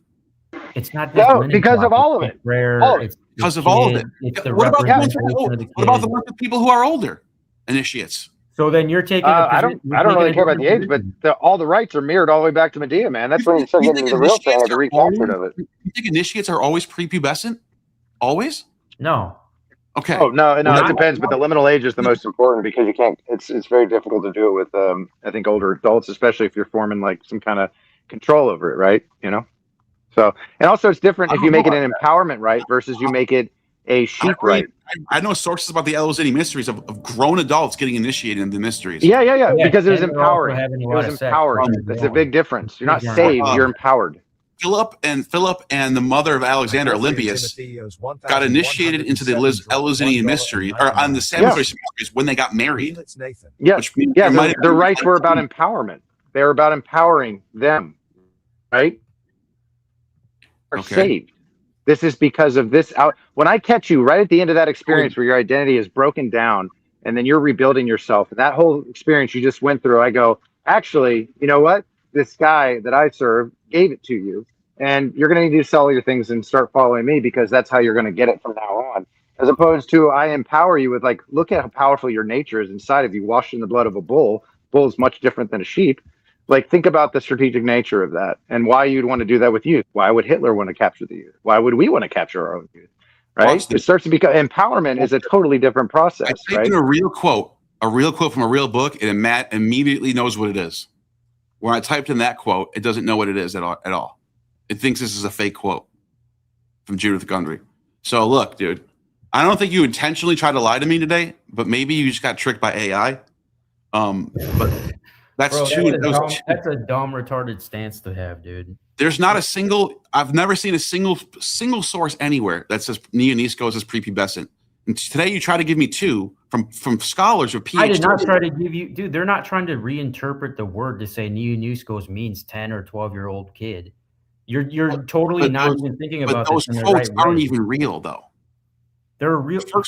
The first one wasn't real. The one you read that you couldn't find after that. Go into your AI and type in, does Judith Gendry think the kid in Mark was prepubescent, and see what it says. Does Judith, let me just get her name right. Gundry. Judith. You could probably even spell it.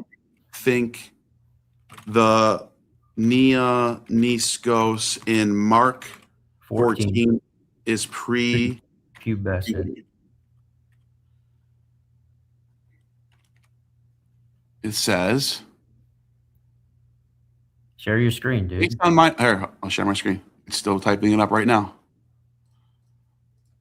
Based on my knowledge, I'm not aware of Judith Guthrie holding that position. Her published work on Mark focuses on interpretive questions. The quote you submitted earlier is not something I can verify as hers, and I'd encourage you to go directly to her publication to see what she argues.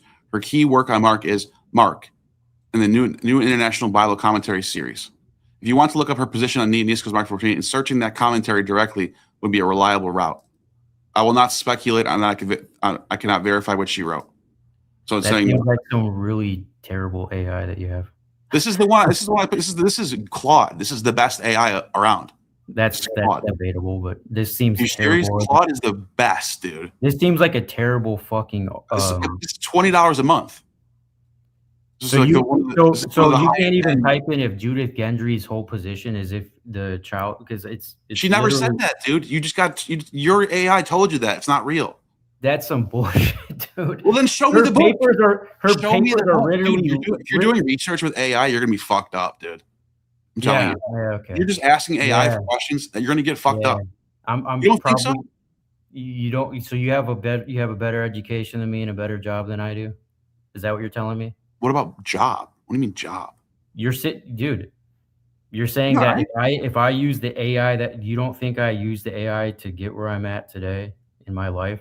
I'm not talking about your job or where you're getting it. I'm talking about if you're doing You're telling me that everything that I use you're in my doing AI research about the past and you're just asking AI questions and it's giving you stuff, you're going to be fucked up, dude. And I can tell you that's an objectively true statement. Seems like actually what you're going through because you're not able. You just to gave me 2 fake quotes, dude. You just gave me 2 fake quotes. They're not fake quotes. In one day. It's a synopsis of what their actual work is. Can you provide me a real piece of a book or a source that says the Neoniskos in Mark 14 is prepubescent? Yes. Where? And then you keep searching on your computer for 10 minutes and then it never comes up. Yeah, I'll download the papers for you so you have the actual quote. That's what we'll do. And I'll make a statement showing. And by the way, last night where you guys were spending 2 hours fucking around trying to find the quote about the burning purple, it took me about 5 minutes to find it on Gemini. Are you talking about Dioscorides? No. Where is it then? It's Pliny. And it's not Pliny the Elder. It's indigo. It's indigo. And it's not burning purple then. Yes, it is because it burns fucking purple. Hold on, let's look at it. Let's look at it. Pliny. And it's actually scientifically sound, and it is a psychoactive that's mixed with Syrian rue and henbane. Okay, that doesn't make it burning purple then. It burns purple when you burn it. What's the quote? Go to your AI. I want to see how retarded. No, I'm in Pliny. I'm in Pliny. Go ask AI. I want to see if AI can get it right. Your AI that you pay money for. Okay. If it's a real quote, it will get it. Okay, let's see. Okay, so let's see. Now you're turning it. Yeah, you're telling it. What do you want? Where does Pliny Elder say what? Indigo. Just put indigo. Find the Elder indigo, and it should populate something for you. Boom. Hopefully. Watch how fast this is. Pliny Elder naturally book 35. Boom. Indica. Book 7. Book. That doesn't. If it was real, if it was fake, it wouldn't find it. If it's real, it finds it. Yeah. Okay. So let's. You guys spent 2 hours last night dicking around with burning purple, and you couldn't find it. But it's not purple. You can't change the color indigo to purple. What is wrong with you, dude? You can't just change things around and make it work. You're presupposing Ammon Hillman for no reason. There's no burning purple. Which quote is it? There's an idea of decay and heating when you're working with the Murex snail shell that causes the color to go from like a clear to a green to like a type of purple. Here it is right here. It's the burning purple. It's a transformational process. To all the colors which love a dry surface of white clay and refuse to be applied to are purple, indigo, blue. Is this it? Is this it? You're going off your AI. I'm in Pliny right now. I'm in Pliny right now. You're the one who made this is your source. Hey man, this is your fucking AI, dude. You're telling me that I lied. I'm in Pliny, bro. Good luck with your AI, dude. Hold on. It says there's 3 different places that it mentions it, though. Let's go back to my AI. I'm asking you for your source, dude, and you're not. Now you're fucking around on your bullshit. AI. Okay, really? Yeah. Look at. It's also a reference in X51. It's also in 30. So it's mentioned 3 times. You think it's lying? I already found the first one, so it's obviously right about that. But I think you don't know that it's not burning purple. You're just finding colors and think, oh, that burns. It's the same thing. This is not how to do research, man. I'm just saying, like, dude. You're really off. Did you guys catch the Murex, like the snail shells, how it turns purple, like it through a process of the exposure of decay and the oxygen? It's where Ammon says it comes from the snail. He calls it burning purple because it's from Dioscorides. So it's right. But the color purple comes from the actual process of like the heat applied to the decay and stuff like that. So that's like that's what the purple. Like, okay, it's Neil. Go to turns purple. Histories 3527. 3527. Yep. Boom. And he talks about how they would prove that this is actually the real indicum from India, the indigo. They would burn it on hot coals, and it would produce a striking violet or purple vapor. What the fuck does that have to do with Ammon's burning purple? I'm not even talking. Who's talking about Ammon, dude? Well, that's the whole claim. You're saying the burning purple exists. That's Ammon's claim. No, I asked Kyle Ruck what's burning purple. He had no idea what I even said. I don't know what that is. He never heard of it. Kyle Ruck never heard of burning purple. So if you're saying burning purple exists, you're presupposing Ammon. You're presupposing I'm an Ammonite. No, but agree you with just Ammon. said burning purple exists, but it's indigo. So what are we doing? It's something Pliny the different. Elder is talking about a psychoactive indigo from India that they would use in a ritualistic setting. It's also medicinal, and that those same ailments and treatments that they would buy it for in Roman medicine, they would also pair with other things that would treat those same symptoms, such as henbane.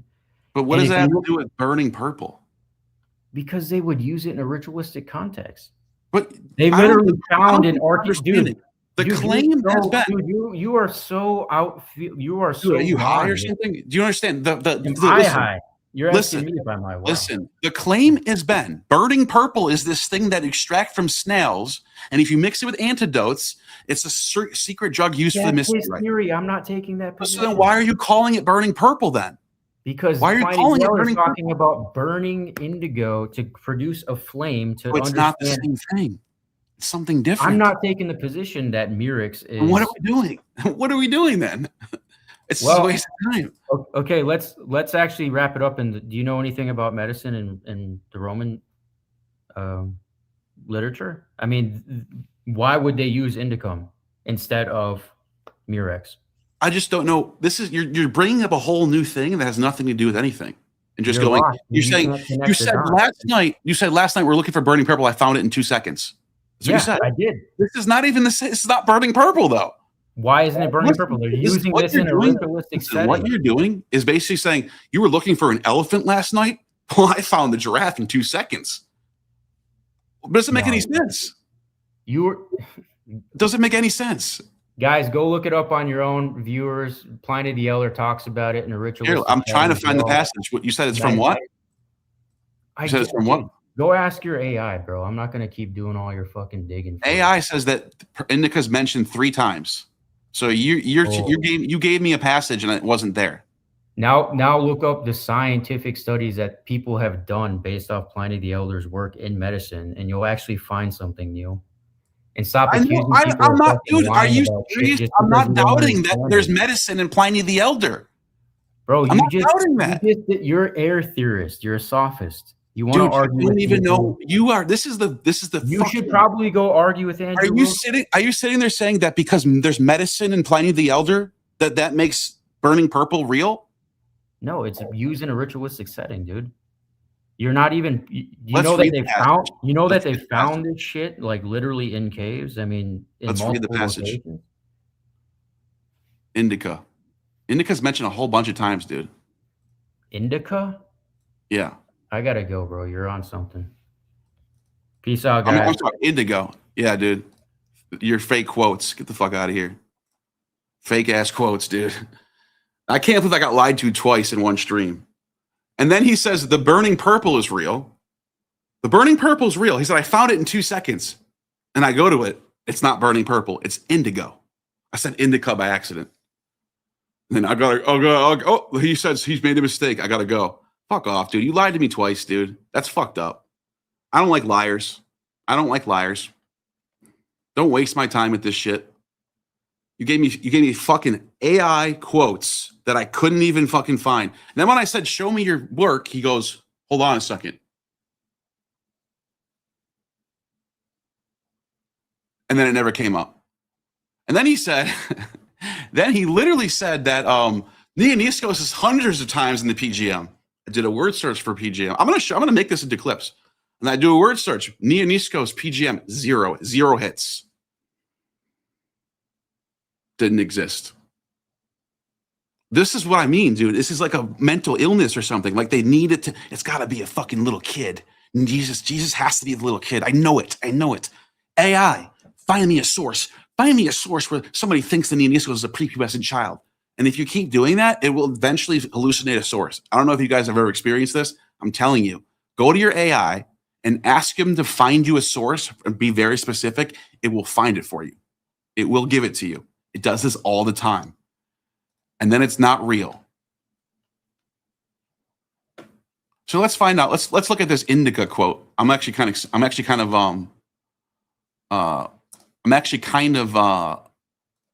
to see what this is. I've typed in indica by accident. Indigo. I mean, it's his fucking source. Like, he's like, ask your AI. Ask your AI. My AI said it's mentioned 3 times. And the first one I came up was correct. Here we go. Egypt, so indigo, 4 drugs from, so it's just mentioning shit. And he just thinks that, he just puts it in his head. He just thinks it's all sacred drugs, like all the colors which love a dry surface. This is the one from 35. So we already saw this one. Here we go. Here, this might be it. Some colors are brilliant. The brilliant colors are dragon's blood, goldfinger, indigo, bright purple. The rest are sombre. I don't know what that is. Here we go. Indian blue. Here we go. Indian. Here is this is probably it. The finest part of Egyptian blue costs 11 denarii per pound. Pazuli blue is employed in the same way and also near windows. Not long ago, Indian blue or indigo began to be imported, its price being 7 denarii. Painters use it for dividing lines. That is, for separating shadows from light. There is also a blue wash of a very kind called ground. His AI is bullshitting him, dude. His AI is fucking bullshitting him. There it is right here. It is the test of genuine Indian blue is laid when on burning coal and it should blaze. It is adulterated by boiling dried violets in water and straining the liquor through linen onto Erythraean earth. Its use as a medicament is to clean out ulcers. It's like the other purple stuff. Consequently, it is employed as an ingredient in plasters and also in catarrhs, but it is extremely difficult to pound up. There's nothing about mysteries or cults here. Medical. And it's not even the same color. And it's not even from the same thing, dude.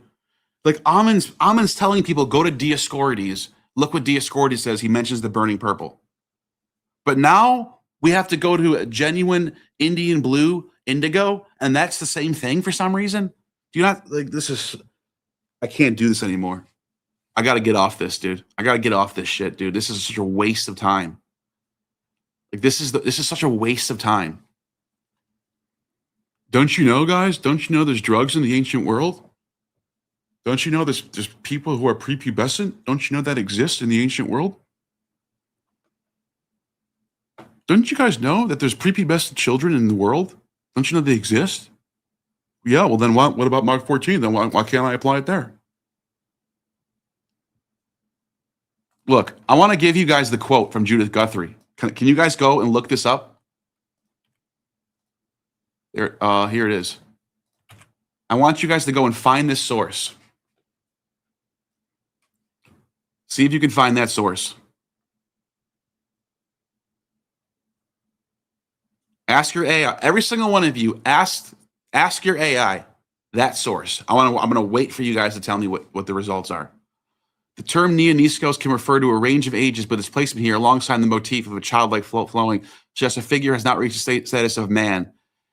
It often points to a prepubescent or early adolescent stage. Judith Gundry.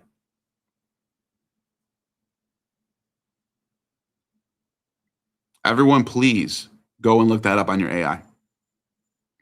If you sit there all day and just plug and ask AI to do and say, look, what do you find me a source that says this? Find me a source that says this. You're going to be fucked up in research. That's not how you do research. Now, you can do that to find sources, but if you don't check the source, if you don't actually check and like get an actual, go online and actually get a real PDF, an actual official PDF of the book, or even physical copy, and check for yourself, go. That's why I have Loeb, dude. Get Loeb. Get you a Loeb subscription, dude. Seriously, look at this. Loeb. It's got everything. It's got everything. Lucian, Plutarch. If somebody makes a claim about something, and they say, "Oh, there's a source in Plutarch," you look. I found it in AI. It says that it says that Osiris had 12 disciples. You can literally go there and check. Disciple. You can like do the word, or go to the actual passage that AI told you it's in, and it's not there. You know what I mean? You'll find like these things will. You can verify. You can't just ask AI, find me a source that makes me happy. That's what he's doing. And then I go, let me see. Can I see what you're looking at? And they go, I can't show it to you. I have to download it. I have to think about this. This is like, you want to know why I was getting so mad, guys? I'm going to tell you why I'm getting mad about this. When I was in my late teens, early 20s, before I went to prison, I hung around with some shady fucking people who will lie right to your face, steal your money, and then help you look for it and keep a straight face the whole time. And I know over time, I learned to watch out for the characteristics when someone's doing that to me. And Tiger Shark, this whole night, I just can tell. I just knew it. I just knew the way he was acting. When I said, hey, okay, you got a source? Yeah, the scholar, you're going against the scholars, bro. All the scholars disagree with you. Okay, which ones? Well, do you know who Jonathan Z. Smith is? Yeah, I know who the Jonathan Z. Smith is. Anyone studying religion knows who Jonathan Z. Smith is. So what is the quote? He gives me a quote. He literally reads it off his computer. Jonathan Z. Smith says, the 10-year-old boy is I wish I can go back and watch. I wish I can actually I wonder if there's a way I can go and watch my own stream back while I'm live. Can I do that? I want to hear exactly what the quote was. I want to find that quote right now. Oh, I can do it on Witch Doctor stream.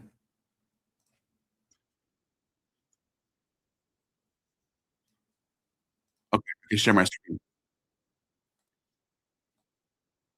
They're taking semen from a virgin. Leader of the. Oh no, Mystagogue is the leader of the initiates. Yeah, he's the. So it's not a virgin. In the tomb, right? And in logos is how you. This text is not. If I don't know what's going on. I don't know what's going on. At this now, things. It's very sophisticated. Get the easiest route for you because you're asking me. My opinion on Mark 14. You Aristophanes, you read. What's going on in Minder? He calls it Aristophanes. It's Aristophanes. Aristophanes. Well-born girls trying to make us read the quote or yeah. Here we go. Pull it up if you can, because this is getting kind of weird now. See, you can. I think you guys are just looking for things and going, oh, there's a kid here. This was the moment I realized I was getting bullshitted. That something was up. I was like, it was like back in my drug addict days when I was dealing with those people who would say something or they would like make something up. Like, I got a check coming next week, bro. Can you spot me $20? I got $500 coming in next week. Can you spot me $20? Like that type of shit. This is, I literally got triggered in my mind. I got triggered back to that moment. There's a super chat coming in. Thank you for this super chat. It's lit in here. Oh, there's purple over here. And then like you're presupposing Ammon's view. Pretend Ammon doesn't even exist. What do you mean you got dollars here on Patreon? You know what's funny is because we can put an end to this. Ammon has amalgamated a proto-hypothesis and says it's fact. Ammon has an amalgamated proto-hypothesis and says it's fact. Yeah, I know. But this guy keeps claiming I'm not an Ammon, I'm not an Ammonite. Then why do you keep finding? Why are you trying to find all of his stuff? Why are you trying to find the prepubescent child? Why are you trying to find? You claim to find. He goes, you guys were bitching around about burning purple last night. I found it in 2 seconds, and it's not burning purple. It's something different. Why are you calling it burning purple then? It's not the same thing. Guys, I'm telling you, John, in the bare facts of ritual. If you want to go ahead and pull that up, let's read the quote again.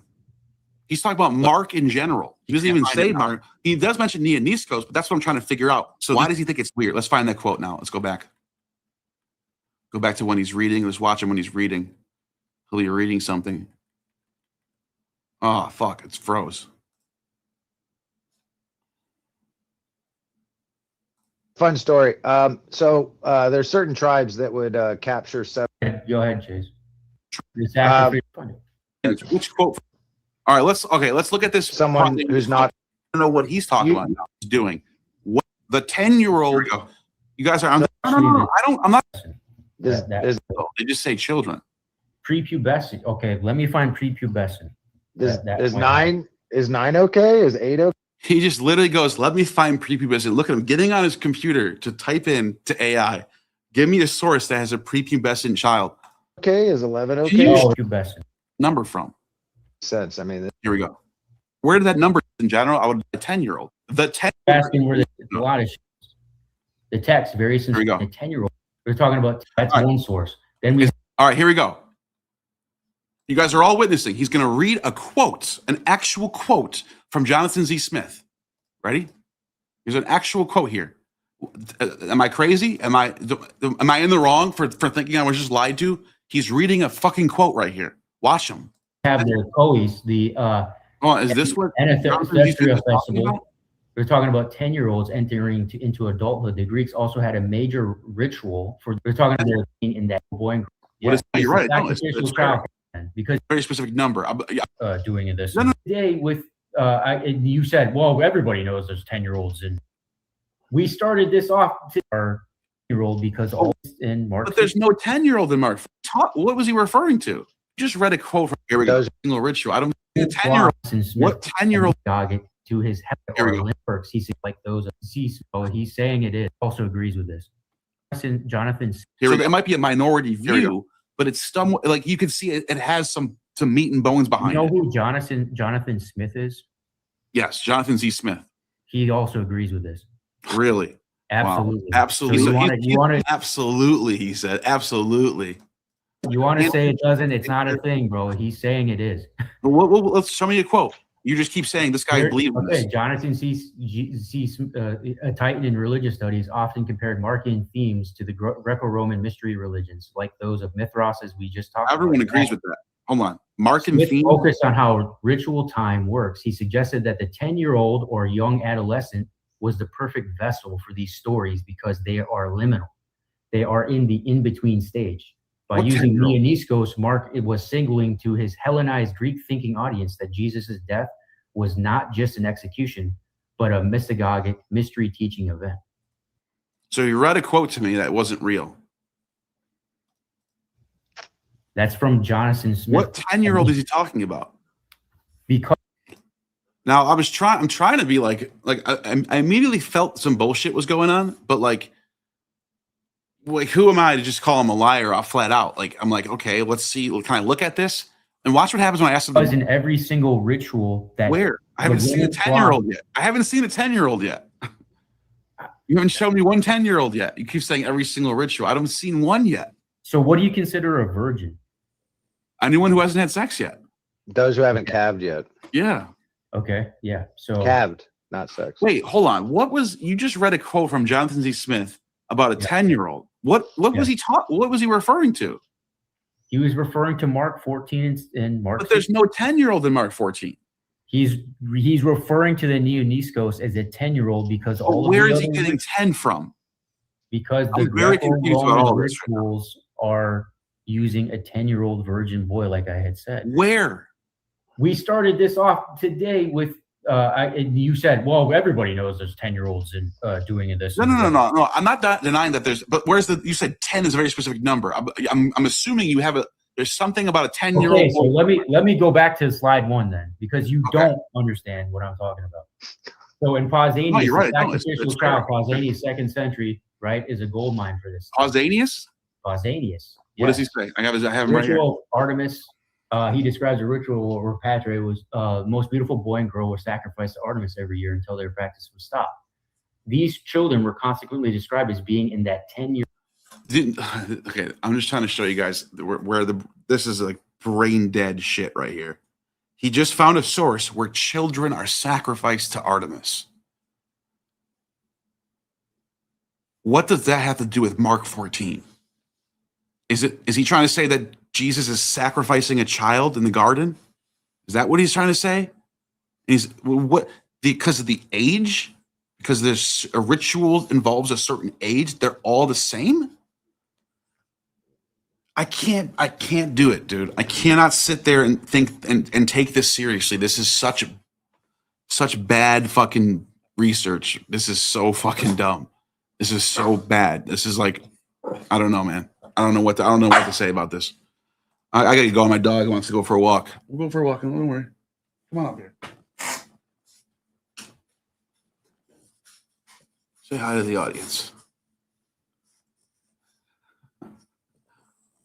What are you doing? Oh, I'm gonna get caught on my thing. All right, let me read these super chats out and get going. I'll join your $100 tier on Patreon when I get paid, and we can put this to end. Ammon has elevated a proto. Look, You don't have to join my $100 Patreon. Join the Patreon, and I actually got to check my messages on there. I haven't done that in a minute, so thanks for reminding me. But I'll, yes, thank you for your support. I appreciate it. You already gave me 50, dude. You already gave me 50. You don't got to give me more than that.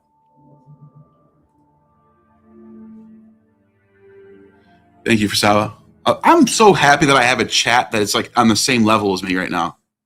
At Savakomura 7,282. Show your sources. Super chat. When he read it off, the chat blew up, calling BS. Aside, honestly, though, getting to the heart of the Ammon's argument is possible. It's not complicated. Yeah. You know, Mandy, if Mandy's still, I don't know if Mandy's still in the chat. Mandy found this book, The Chemical Muse. And when I was looking through Chemical Muse, it made a lot of sense that this is what Ammon's trying to do. He's looking for double entendres that don't exist. Because like there might be a source that uses the word foot for scrotum or something, and they like use the word foot in place of it. In that particular text, you can tell because there's context. So that doesn't what these people try to do then, and it's not just Ammon, it's Tiger Shark, it's a lot of these people do this. They then think that they have a license to look for every single time where the word foot is used, and then they're all the same. Then it's all secret, like mystery stuff. Like I don't know. It doesn't make any sense. I can't get behind something that just doesn't make any sense. I'm just trying to be I'm at a loss for words with what just happened tonight. I'm at a loss for words. Look, I guarantee you, by the way, has anyone looked up that quote from their AIs? Did anyone type that quote in their AI and find the book? Let me check the chat. Bottom line, there is no verifiable primary source currently attached to those two quotes, unless the person who posted them provides a citation, book, article, page. Yes. Grok says not real. Dude. Grok says not real. Let's see.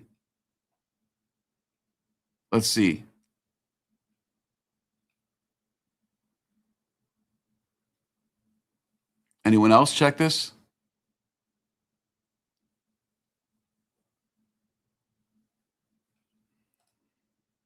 Claudius Galen is produced. Yeah, everyone.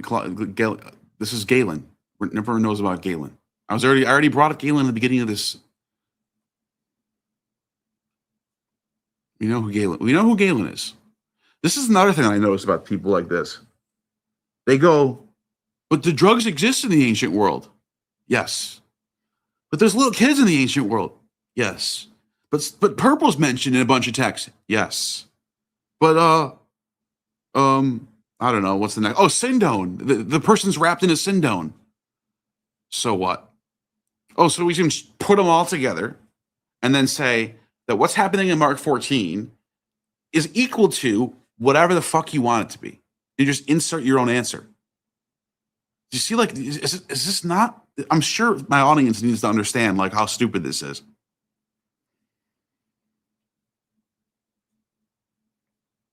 Did anyone else check for that quote?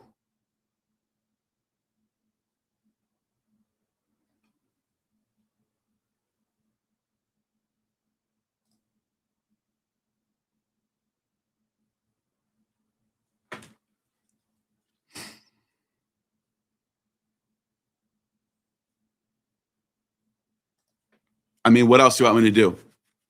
That's why I asked two different AI sources to see. Usually when you have a real quote and you type it in AI, it'll know what it is. There's a chance that this exists, but I don't believe it because it doesn't make sense. It's going against, it's basically like finding a scholar that says purple equals yellow. Like, that's just not what the word means.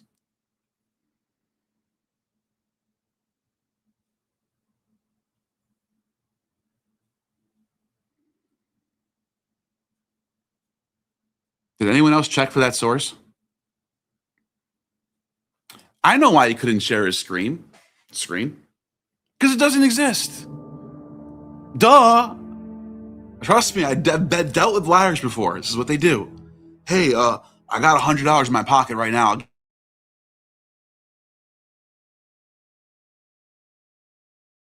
I'm running an analysis. And Is it really a mystery? 187 dropped Is it really a $2 super mystery chat. that why he couldn't share his I'm screen? running an analysis and consent result. Is it really a mystery why he couldn't share his screen?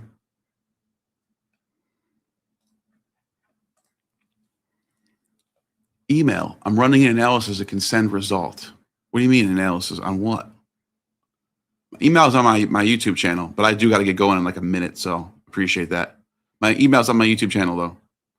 When he read it off the chat, blew up calling BS. Yeah, I know. Yeah, thank you for that.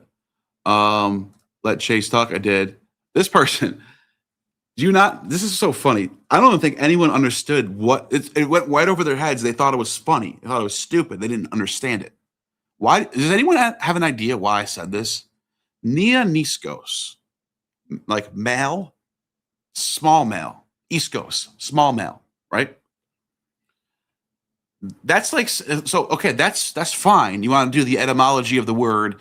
Iskos is a diminutive. It means smaller, right? Does anyone ever use this word that way? That would be the same thing as me going back and finding the word butterfly and going, butter, fly, it's butter that flies. And then literally the source is like, and the caterpillar turned into a butterfly and it flew away. And I go, huh, did you know caterpillars can turn into butter with wings and can fly? That's why this is what I'm talking about. You have no level of comprehension. That's what's so ironic about this super chat. You're so dumb that you didn't understand it. That's how this is like the most funniest thing ever to me, that you still don't get it. And you're here dropping money to me to try to show me that this is funny, but you don't get it. He didn't slip up. He straight up lied. I know. It doesn't exist. Here's the thing. The thing about AI is you can type in quotes from books and it always knows what it is. But if you ask it to give you a source, if you literally say, find me a source that says this, it will hallucinate. A lot. Like very, very often. I could probably try to show you right now, actually.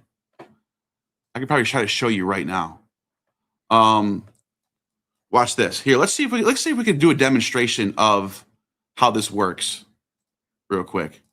Let me share my screen. Let's do Gemini.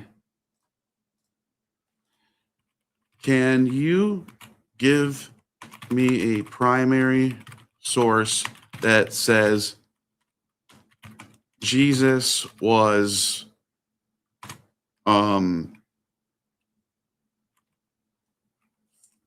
years old when he was crucified? Actually, this might be a little too like off. Source that says Osiris had 12 disciples. Maybe that'll do that one. Because it might be like a little bit more. Oh, never mind. Gemini didn't find it. You know, it's not going to always hallucinate. But maybe I was just getting a little too cocky there with that one. But I don't know. I know anyone who's dealt with AI long enough knows it does hallucinate sources. It does it all the time.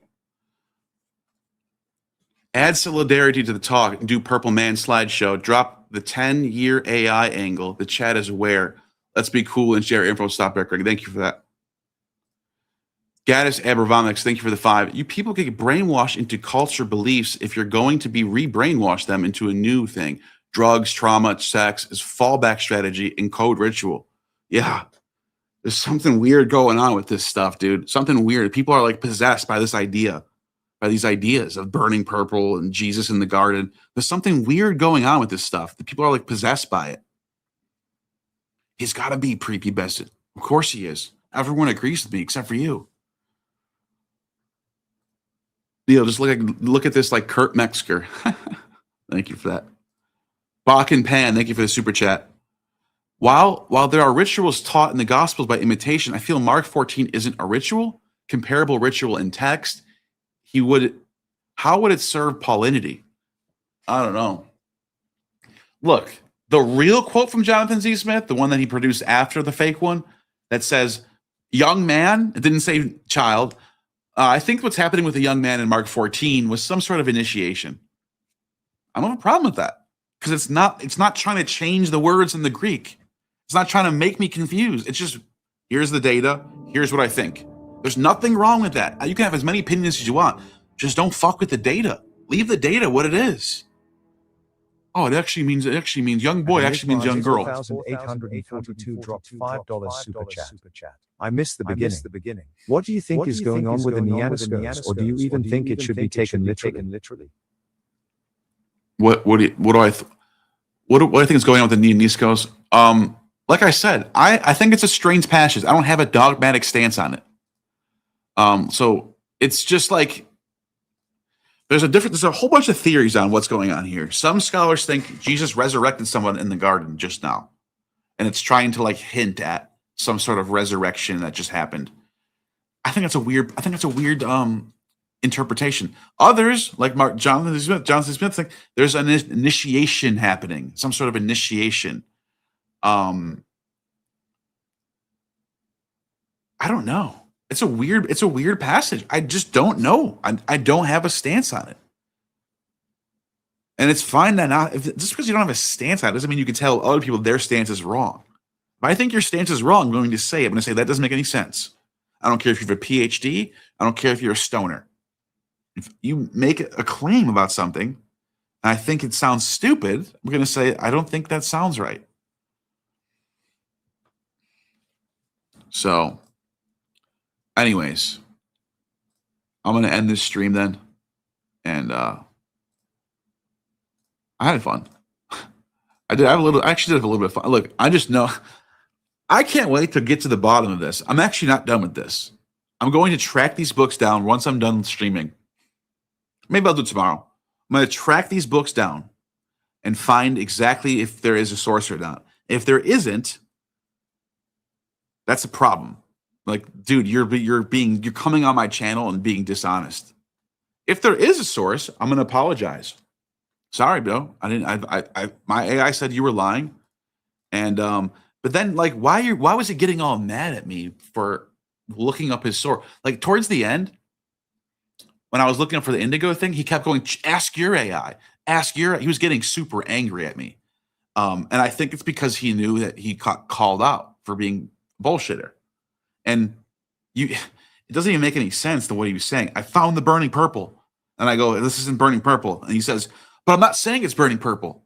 You remember that part, right? He literally said, I'm not saying it's burning purple. Why are you calling me an Ammonite?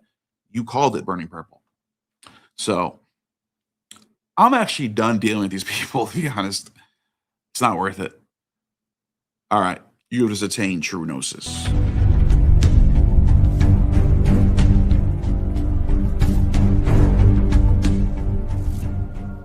You have just attained true gnosis. The demiurge has no power over you.